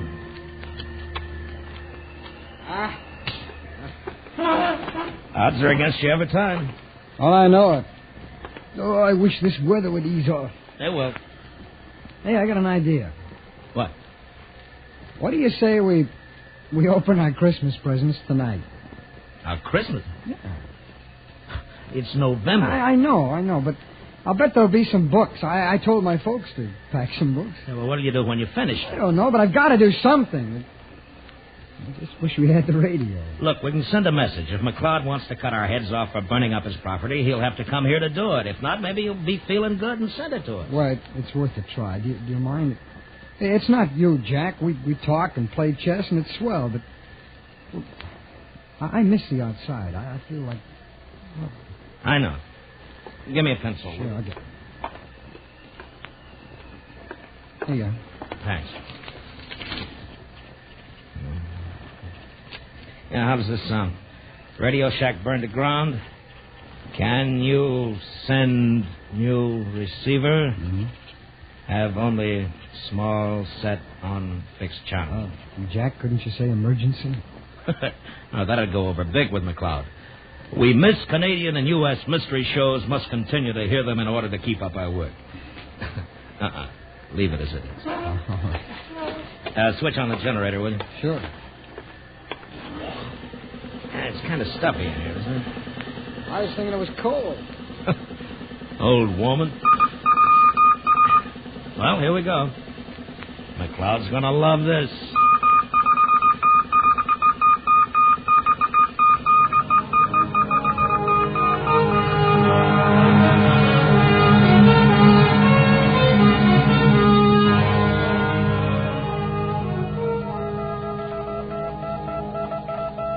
The reply from McLeod came back the following day. It was long, involved, and said what could have been said in one word. No. Our chief was a very careful man and believed in others following his example. Therefore, if our radio was gone, it was our fault, and the next time we should be more careful. And that was that. The weather let up a bit, and we got some work done. It was still terribly cold, but it didn't bother us now that the wind was gone. I noticed that Cabell was much quieter after our request for the radio had been turned down.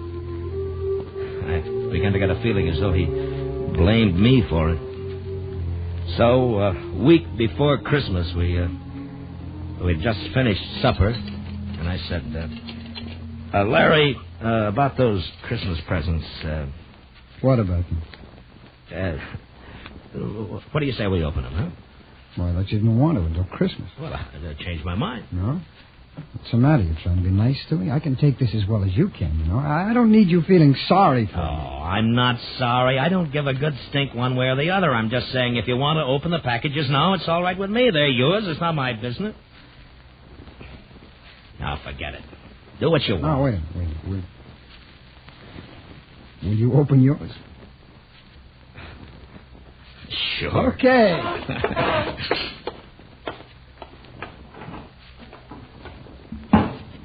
He got a hammer and started to pry open the case.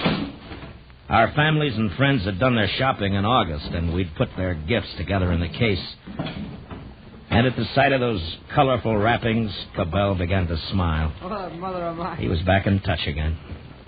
They were little things, but a label, the scratch of handwriting, the feel of something different was blotting out his loneliness. Hey, we did great. The great far coolness outside. Come on over. Come on. See what you got. Okay. It doesn't feel like books. They wouldn't pack them like this, would they? Well, they might. This is from my sister. You met her, Jack. Nancy, the one in Winnipeg? Oh, Nancy. Oh, yeah, sure. Hey, look. What? Look at that. Look what we got. It's a phonograph. A phonograph? Yeah, there must be some records in here. Jack, wind it up, will you? Oh, yeah. This is great. There's a big stack up in here. There must be... Oh, all the lousy, crummy luck. What? Well, what's the matter? They're broken. Oh, that's a shame. Broken up. All of them? Well, there's... Wait a minute. There's 2 of them. It's okay. Well, that's good. Great. Listen to this, will you? What? Bugle calls of His Majesty's Army. What? I mean it. Look. It belonged to my father. I remember him playing it when I was a kid. Well, what's the other one? Let's see. Oh, it's the Age of Gold, Shostakovich. It's one of my favorites. No Benny Goodman or anything like that, huh? No. That's right. I forgot you. You don't much like this long hair music, do you? Oh, not much, but it's okay. Come on, let's take a listen to that bugle call thing. That ought to be something. Here, I think I got a wound up enough. Wait till I tell Nancy about that fancy packing job I heard. The following bugle sounds are the authorized calls to be used in His Majesty's service. The charge. The charge. Oh, this brings back memories. The alarm. You know, we could have used this one when the shack burned down.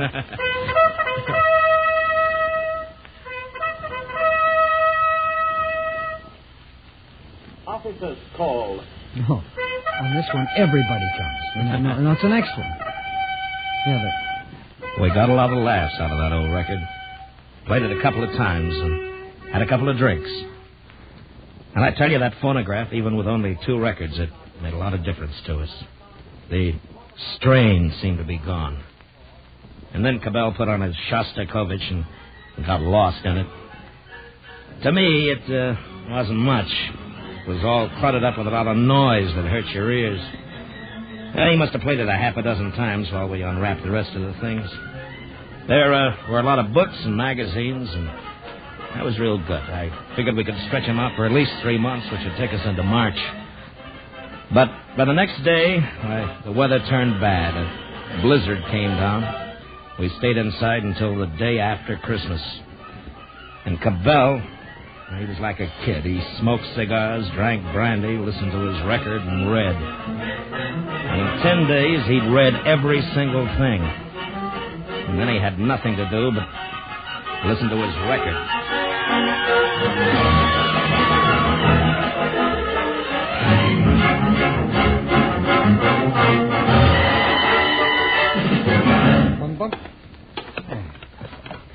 Oh, you're not going to play it again.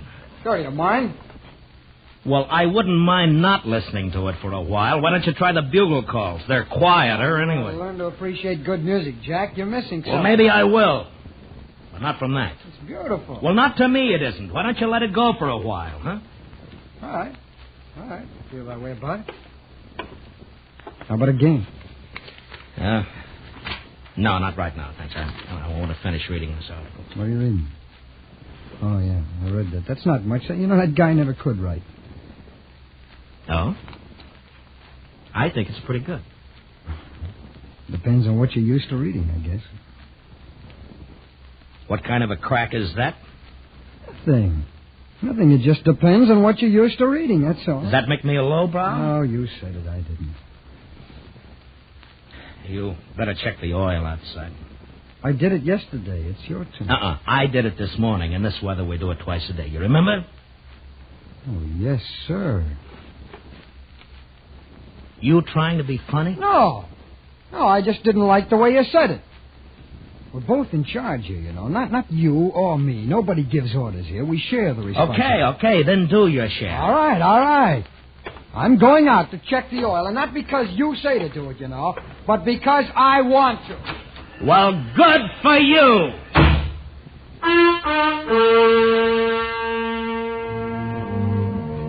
I think of it now, we sounded like a couple of kids. And I can't even remember what it was that set us off. But I'll never forget what happened because of that day. You don't easily forget a thing like death.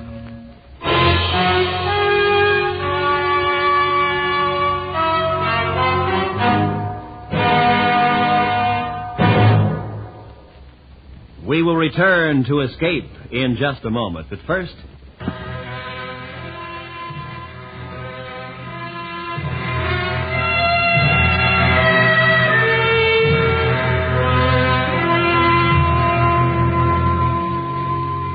Cabell and I didn't talk to each other for the next few days.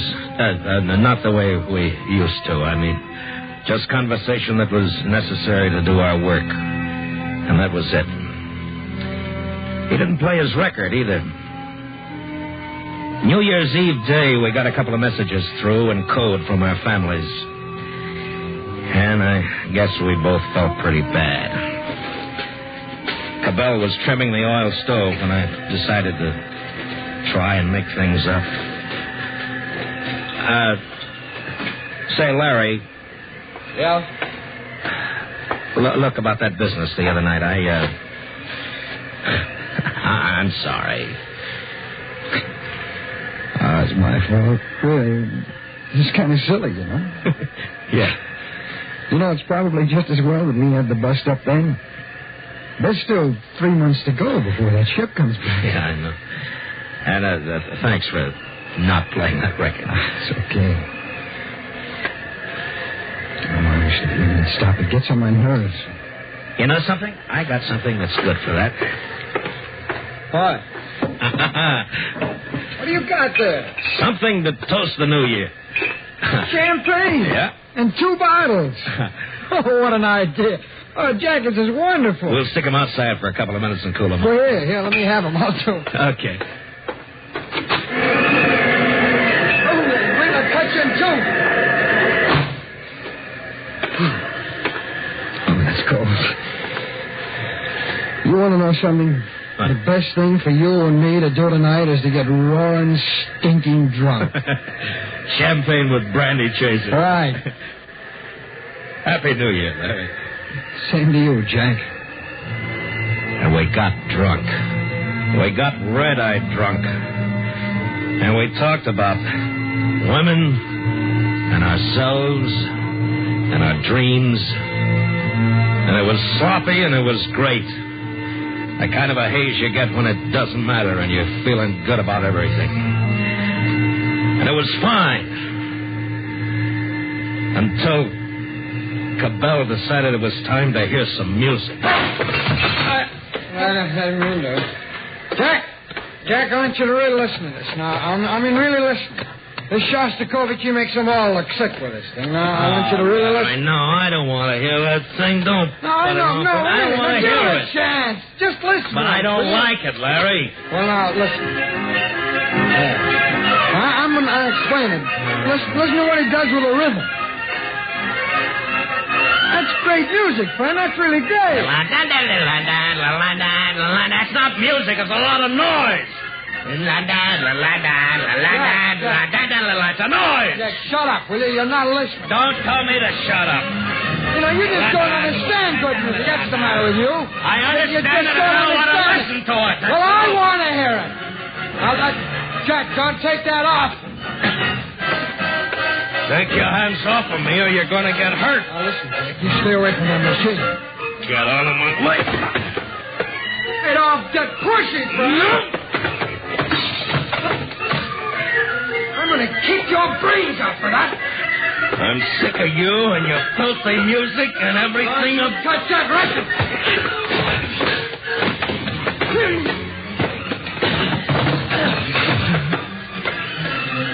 Now take a good listen.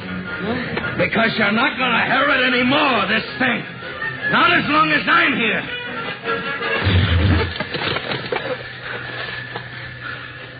Put it down, Jack. I mean it, put it down. Put it down or I'll shoot you. I'll do it if you don't put that record down. And I got sober. I might never have had a drink. I was so sober. Cabell had reached up for one of the holsters that hung near the door. And he wobbled to his feet. The gun held tightly in his hand. There was blood running out of his mouth and down his chin. And I just stood there. And I put the record down on the turntable. You were going to break it, weren't you? Weren't you? Yeah. I knew you were. I know because it gives me pleasure to listen to it, and you don't like that. Well, listen, I want to listen to it, and you don't, so you get outside. Oh, Larry, you... Go on! I'll kill you if you don't. Now get outside. Larry, you're crazy. It's 40 below out there. I'll freeze. That'll do you real good. Now you go on, Jack. You get outside. All right, but let me get my things. No! Larry, listen to me. You're drunk. You don't know what you're doing. You open that door. Open it! Now go on out!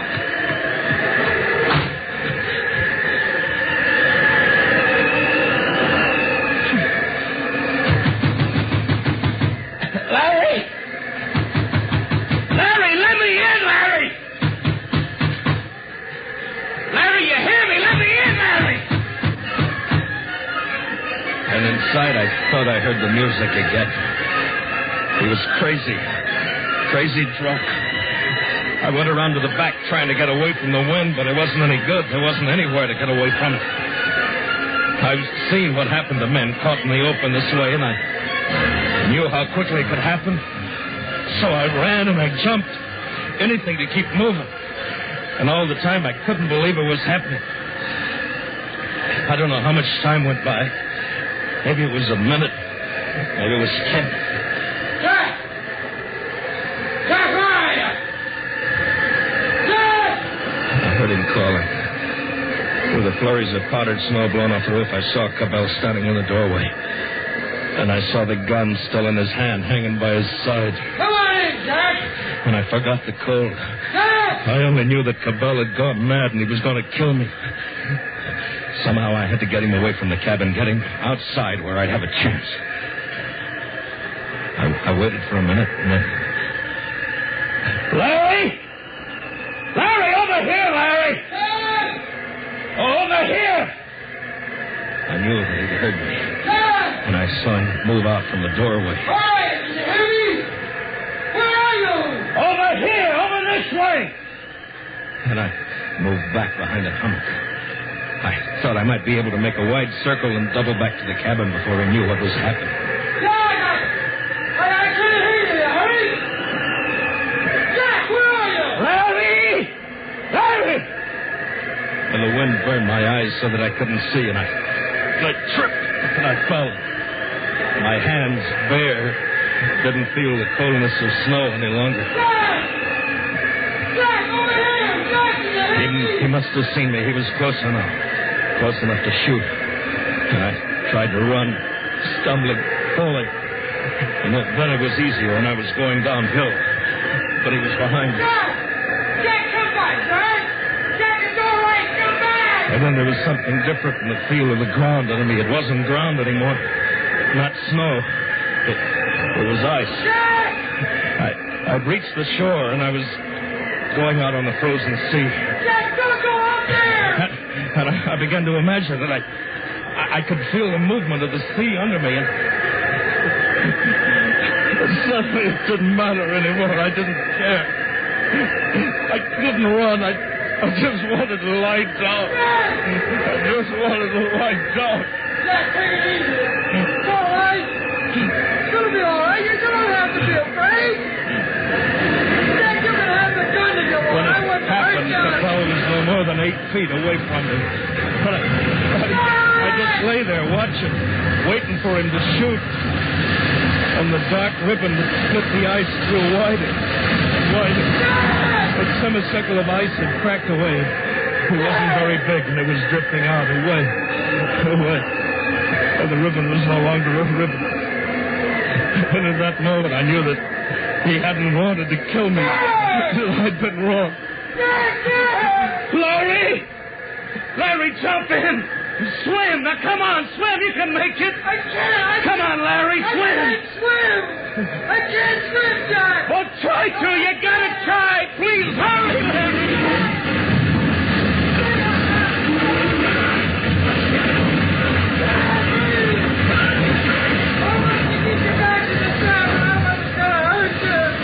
They moved away faster after that. Then I couldn't see him anymore. He was lost in the blackness. But I could hear him. Oh, Lord, I could hear him.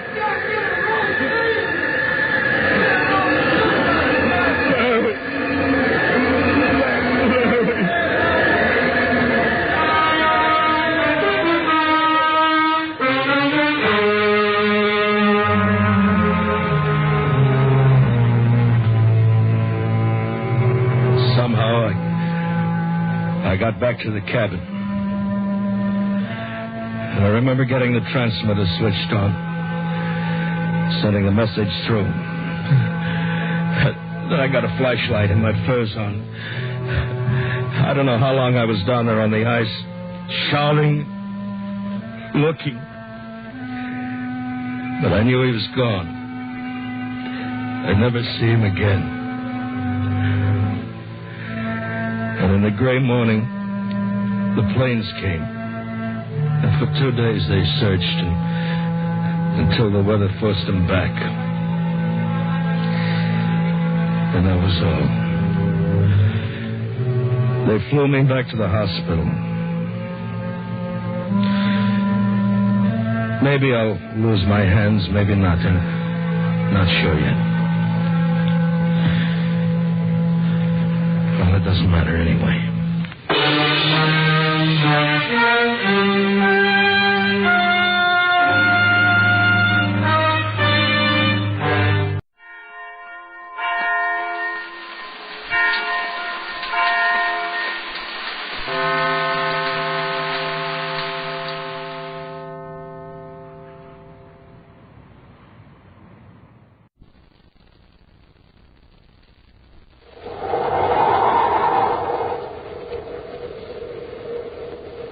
Rice Chex and Wheat Chex, the bite-sized cereals in the red and white checkerboard packages, present Space Patrol! High adventure in the wild, vast reaches of space. Missions of daring in the name of interplanetary justice. Travel into the future with Buzz Corey, Commander-in-Chief of the Space Patrol! In today's transcribed Space Patrol adventure, Buzz and Happy are trying to escape from a mansion on the planet Venus, where they're being held prisoners by Emil Gargoff, leader of the Cobra Gang. Suddenly, Happy moves toward a large cabinet and opens it. Wow, is this a break, Commander? Weapons, ray guns, blasters, paralyzers. There's a couple of ray guns, Happy. Something just made me go to this cabinet. A real strong hunch. I know, Hap. Take the ray guns. Those are blasters. Put them back. Well, yes, sir. Well, I'm not arguing, sir, but wouldn't the sight of a blaster have more effect on Gargoyle? All right, it doesn't matter. That's good. Careful, Hap. You're pointing the gun right at me. Lower your arm. I can't. Something's controlling my movements. Happy, lower that gun. I'm trying to. Commander, my finger is squeezing the trigger. I can't stop it. We'll return in just a moment with today's exciting Space Patrol adventure, The Secret of Dr. Borodeck. Plenty delicious, plenty good. Yes, sir, Space Patrollers. Those are the words I use when I talk about Rice Chex. Now, Space Patroller, how about you? Who, me? That's right. What words would you use to tell me how good Rice Chex tastes?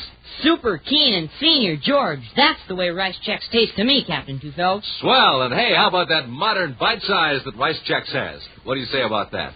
Just right for a bite with a real smooth fit for a spoon. And that's great. Now you have yourself a good, nourishing breakfast with Rice Chex, and what happens? That's it, Space Patroller. Yes, sir, gang, that's exactly the kind of blast-off you get after a nourishing breakfast with Rice Chex. But any way you say it, any way you eat them, out of the bowl or out of the box, Rice Chex are tops 3 ways. For taste, for size, for get up and go. For sweet whole wheat, try Wheat Chex. Look for Rice Chex and Wheat Chex. in the red and white checkerboard package with a full-color picture of Commander Corey or Cadet Happy on the outside and the free Space Patrol trading card inside. Checks, rice or wheat, real neat. And now today's Space Patrol adventure, The Secret of Dr. Borodeck. On 10 planets, Space Patrol agents are ready to pounce upon known members of the Cobra Gang. But the syndicate of criminals appears to have suspended all operations, and its shrewd leader, Emil Gargoth, has gone into hiding. The name of the dread organization seems to have been dropped completely from public minds. Certainly, it's far from the minds of two men who sit chatting in a comfortable mansion on the outskirts of Venus City.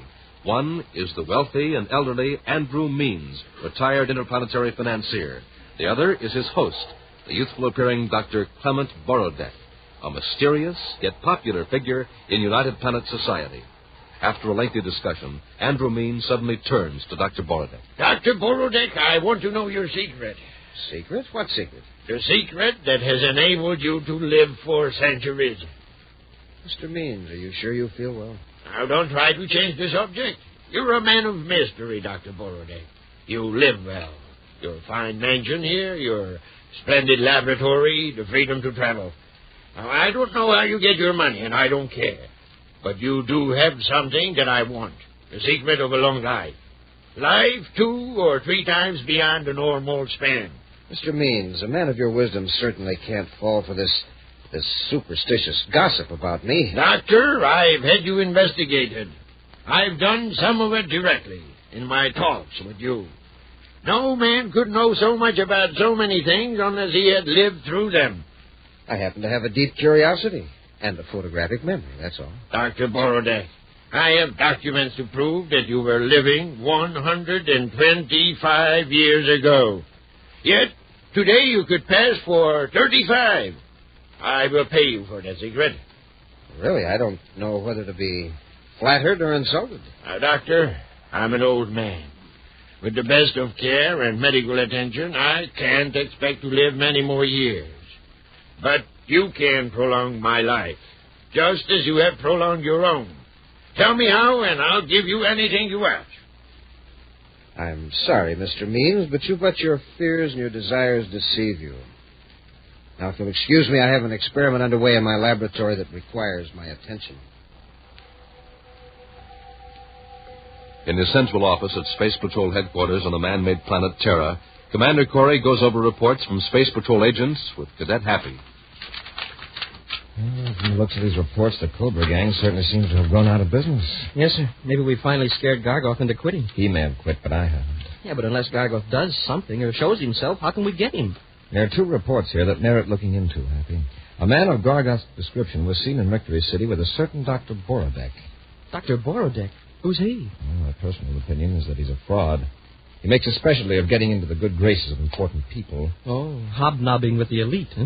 Yes, I think he's a confidence man, but he works so smoothly we've never been able to get anything on him. Well, maybe Borodeck knows where Gargoth is. Borodeck is the kind of a crook that has to appear respectable in order to operate. He might tell us what he knows about Gargoth, providing we convince him his own reputation is in danger. Well, where's this Dr. Borodeck now, Commander? He's got a fancy estate outside Venus City.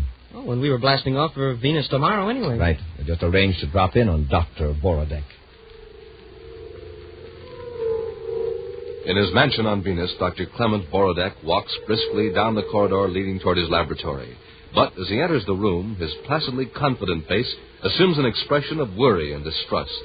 Seated before a control panel, a huge man glowers at a series of view-scope screens, each mirroring a view of a room in the huge house. As the big man turns, Dr. Borodeck's face suddenly changes. He smiles pleasantly. Well, I see you figured out the controls for yourself, Mr. Gargoth. Mighty clever setup, Borodeck. So while you're in this lab, you can see what's going on anywhere in the building.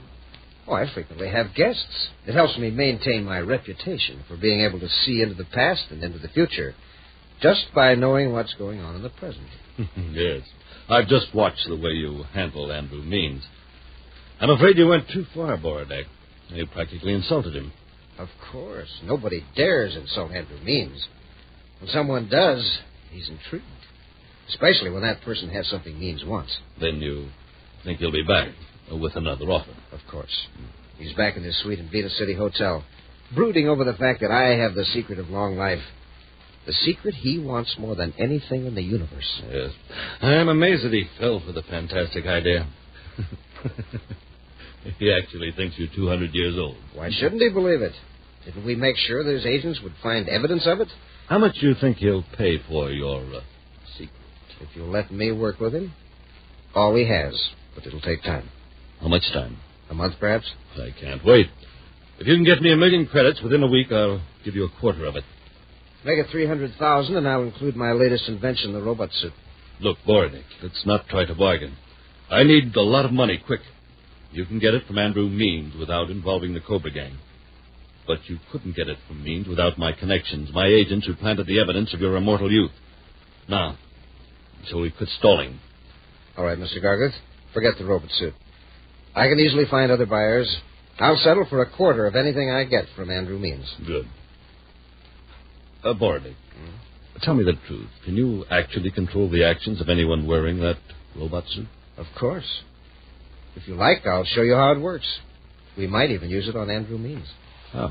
Have you thought of what will happen after Means buys my secret of long life and finds that he's still growing older? What do we care? You can tell him he waited too long to use it. That won't satisfy Andrew Means. He'll charge he's been swindled. There'll be an investigation. Yes, you're right. Means has the influence to cause plenty of trouble. We've got to get rid of him before he knows whether your big secret is a fake or not. Exactly.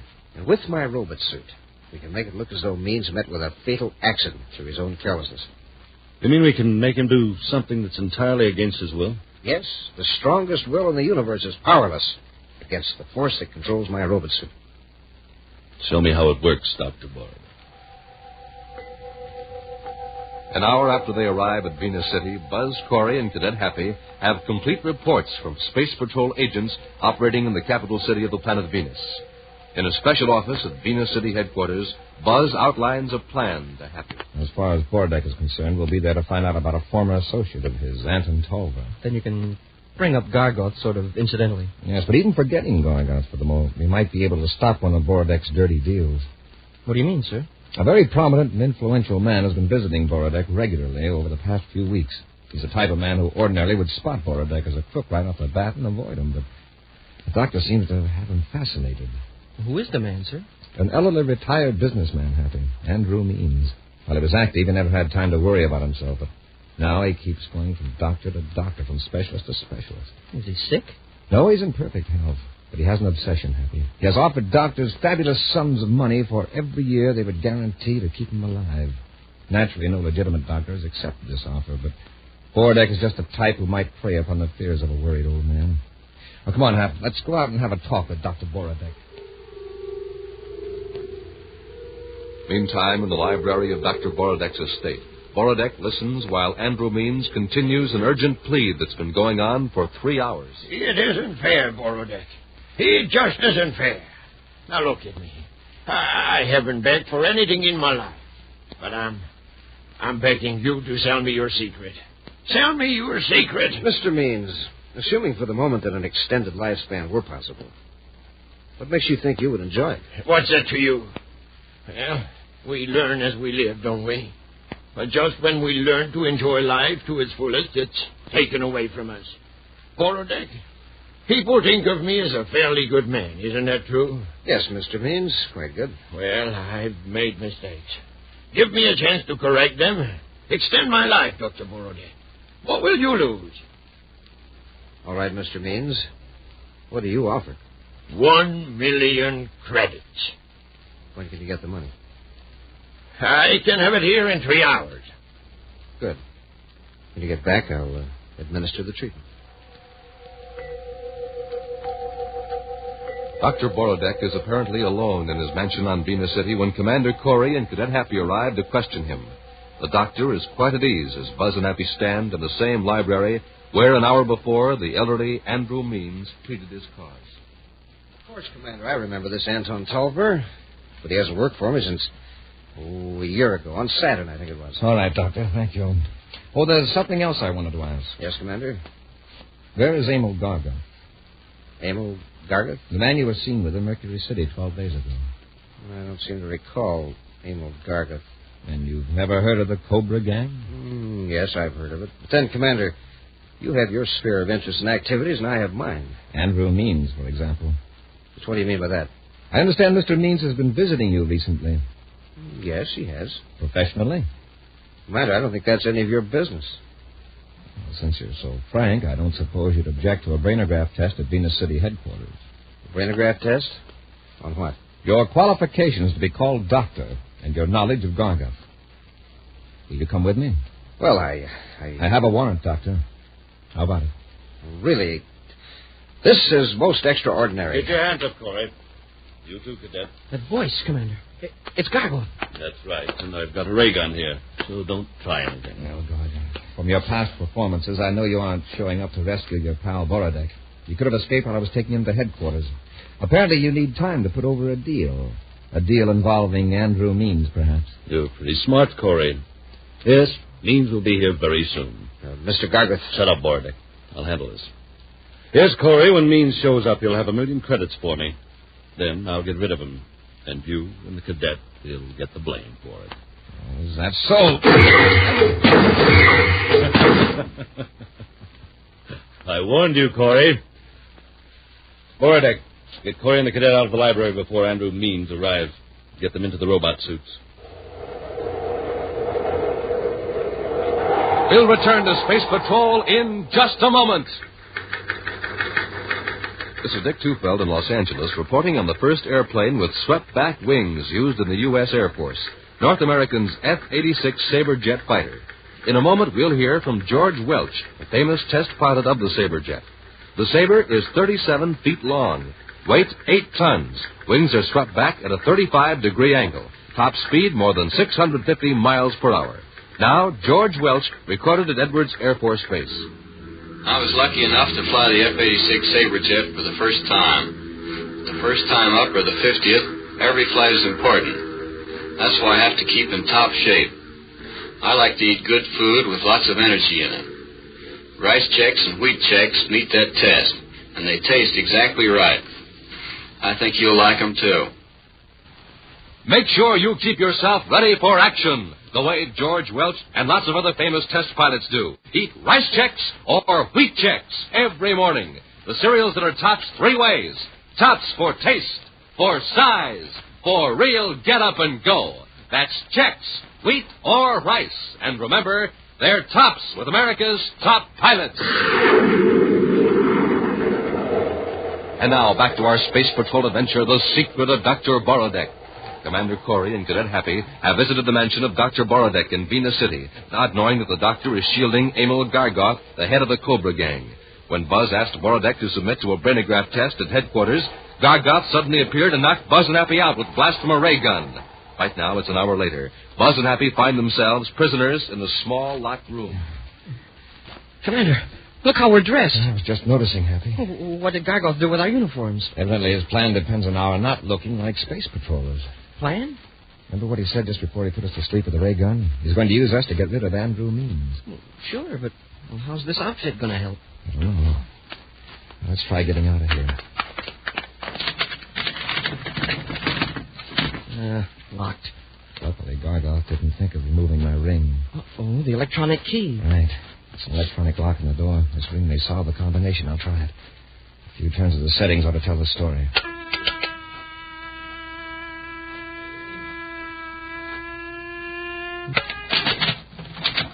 It worked. Yes, the door's open. Now remember, Hap, our job is to protect Andrew Means.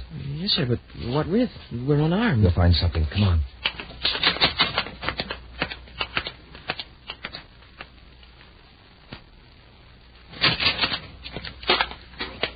Borodeck, why are you puttering around here in the lab? Just getting the props ready for the final act, Mr. Gargoth. What do you mean? I want Andrew Means to be impressed when he sees the miraculous potion that will make him live indefinitely. Here, what do you think of it? Looks all right, but then anything would do. I can't agree, Mr. Gargoth. When a man is paying 1 million credits for a few drops of liquid, he should get his money's worth. You'll note that the liquid glows. Isn't that a beautiful violet light? Yes. Is it poisonous? Naturally, and quite sudden and painless. Andrew Means will never know he's been swindled. And when Means is finished, we force Corey and the cadet to carry him out. And over the cliff. You're sure you can control their movements to that extent? You'll see. Speaking of Corey, he and the cadet should be conscious by now. I'll check. Let's turn on the viewscope monitor. They're gone. They got out of the room. Mr. Gargett, bring that robot suit control box here quickly while I try to locate Corey on the other screens. All right. Not there. There. There they are, in the downstairs hall. Here's the control box. You work it, Mr. Gargett, just for practice. Whatever you do, keep them from going near that cabinet. I've got some weapons stashed in it. They're just looking around now. Can we hear what they're saying? Yes, and after we get them under control, you can talk to them. Just throw these 2 switches. Look, Borodeck. You go down to the library and get ready for Andrew Means. I'll handle Corey and the cadet. What do you have in mind, Mr. Gargett? Just leave things to me. All right. You understand the robot suit controls, don't you? These dials and levers operate the cadet suit. The other set works Corey's. Yes, I know. Watch me make the cadet turn to the left. You turn it the wrong way. He's headed right for the cabinet. Here. Well, I can do it. Just get out and let me alone. All right, Mr. Gargett, sure.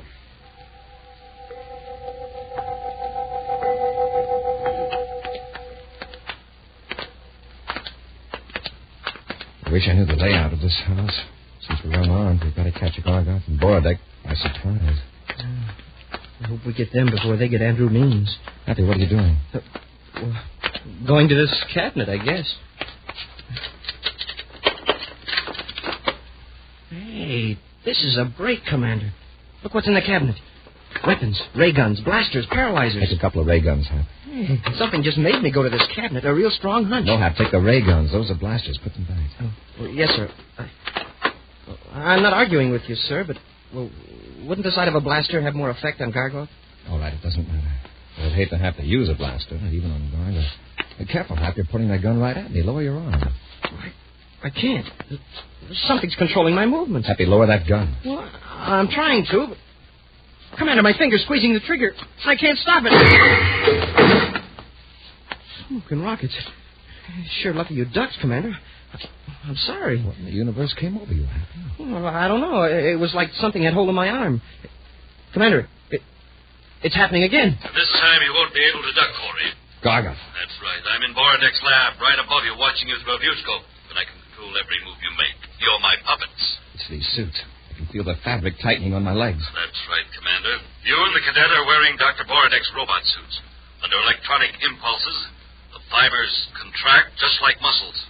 I haven't had enough practice yet to control both suits at once, so I'll merely keep you lying down on the floor, Commander. Aim, Cadet. Happy, step on that strip of rug. Move quickly. Squeeze the trigger. Look out, Commander! Sorry I had to yank the carpet out from under your hat. Oh, I'm glad you did. You're only delaying things, Commander. And it won't do you any good to grab Happy's arm. I can still make him point the gun at you. Happy, I've spotted the viewscope camera. The lens is right under that map of Venus on the wall. I see it. Pretend to struggle. When your aim's right, pull the trigger. Let go of that gun, Happy. He can't let go, Commander. See, I'm easily controlling his arm. Lower. Lower. The gun is just above your head now. Cadet, you clumsy fool! You've destroyed the viewscope camera. It's not going to help you any. I can't see you, but I can keep you from moving until Borodeck and I are ready for you. My legs, I can't move them. Just so these controls. There. That'll hold the two of you. Oh, Commander, for your information, the viewscope screen from the library shows that Andrew Means has arrived. Borodeck and I arranged for you to dispose of him and yourselves. See you later, gentlemen. Wow. We're really in a spot. Yes. We've got to think of a way to break the control of these suits. Yeah, but the control is up in the lab, and we can't move. Must be a control center in the suit itself. A unit that picks up the impulses from the control transmitter. But where could it be? This whole suit is just like smooth fabric. Except across the chest. It's built up heavier there. Hap, can you move at all? I could turn my body from the hips up. That's all. Good. I'll try to roll over on my back. And you swing down hard on my chest. And break the controls. It's worth a try. All right, Hap. Swing hard with your fist. Try it again.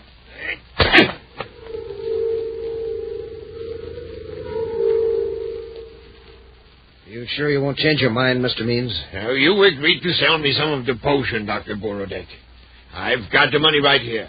Now, surely you aren't going to miss a few drops. After all, I'm giving you 1,000,000 credits. Oh, very well. Inside this Endurium canister is a sealed flask. It glows. Yes, Mr. Means. It glows with an immortal light. What a pity there is so little of it. You see now why I'm reluctant to part with even a few drops. What if something happens to me on the way back to the city? Suppose the plastic container breaks. Do you have an Endurium container? I think I can find one in my lab.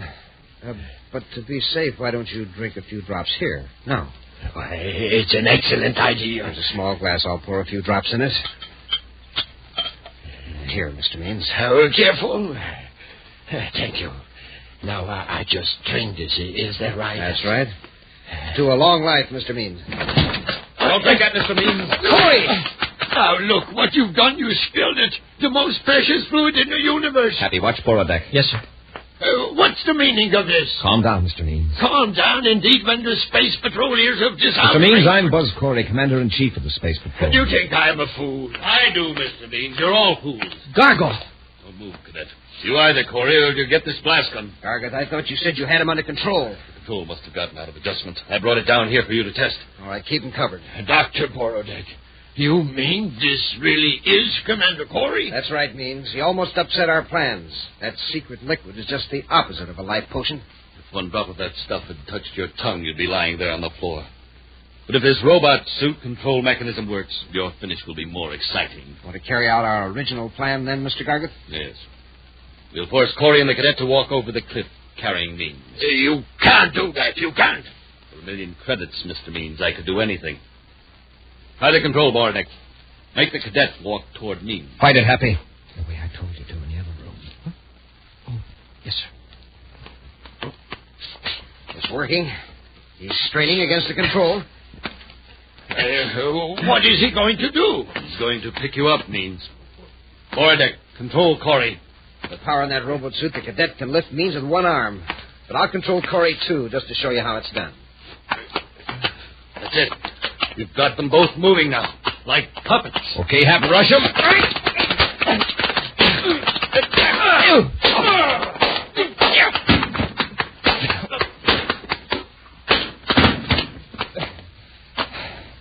Okay, Hap, that does it.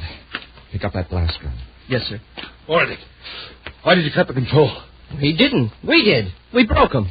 All right, Mr. Means. That stack of money is yours, I believe. Take it and hold on to it. No, Commander. I'm not going to hold on to it. I'm going to give it away. This man here promised that this money would ensure me a long life. I'm sorry, Mr. Means. This must be a disappointment to you. No, not at all, Commander. In laboratories all over the solar system, legitimate scientists are working on methods to prolong life for everyone. This money is going to help them. It's a fine, generous idea, Mr. Means. I never did a generous thing in my life. I'm going out of retirement and make more money for this research. I'll see that those scientists get results, even if I have to stand over them for the next 100 years. You know, Mr. Means, I believe you will. An action preview of next week's exciting Space Patrol adventure in just a moment. Hiya, Space Patrollers. Cadet Happy here. You know, the Commander and I have been telling you all along that checks are tops for get up and go. So if you haven't tried them yet, grab yourself a good, nourishing breakfast in the morning with a bowl full of rice checks or wheat checks, and you'll see what we mean. Use just cream and sugar or slice up a big banana over them. Eat up, and zowie, you're up and at 'em like a real Space Patroller. But say, listen, here's another way I like to eat checks, right out of the box, anytime I get hungry. Yes, sir, gang, checks are top for snacks because they're tops for taste. Smoking rockets, nothing beats that swell toasted taste. Real keen and crispy delicious. And size? Man, oh man, checks are tops for size. Their modern bite-sized design is just right for easy eating. So, Space Patrollers, anytime you get hungry, reach for that red and white checkerboard package of checks. Pack them in your pockets before you blast off for play. Pack them in your lunchbox for a swell recess snack time. Checks, rice or wheat, tops for taste, for size, for get up and go, and tops for snacks, too. Space Patrollers, maybe you think you don't like salads. Well, here are some that are really different. One's called Funny Bunny Salad. Fun to look at, neat to eat. Made of cling peaches and cottage cheese. Teamed up with crispy, crunchy rye crisp. Smoking rockets, it's delicious. Tell Mom to look for these swell salad recipes and the fixings for them at her grocer's. And now, a preview of next week's exciting Space Patrol adventure. Buzz and Happy are in a surface car speeding down a highway toward Lowell City on the planet Mars. Looks like we're going to make it, Commander. If anyone was going to stop us, well, they've lost their chance. Commander, look! I see it, Hap. It's an atmosphere ship, and it's swooping down right on top of us. The Cobra gang. And there's no way we can fight them off. What they're waiting for. If that ship is armed, they're close enough to blast us to pieces. Uh-oh. What's that? Magnetic holding field. Smoking rockets are picking up the car. Will help us. If they cut that field, we'll crash. Be sure to join us again next week for the thrilling story, The Zero Ray, when Rice Checks and Wheat Checks again present Space Patrol! Space Patrol, created by Mike Moser, starring Ed Kemmer as Commander Corey and Lynn Osborne as Cadet Happy, was written by Lou Houston, produced and directed by Larry Robertson, executive producer Mike Devery.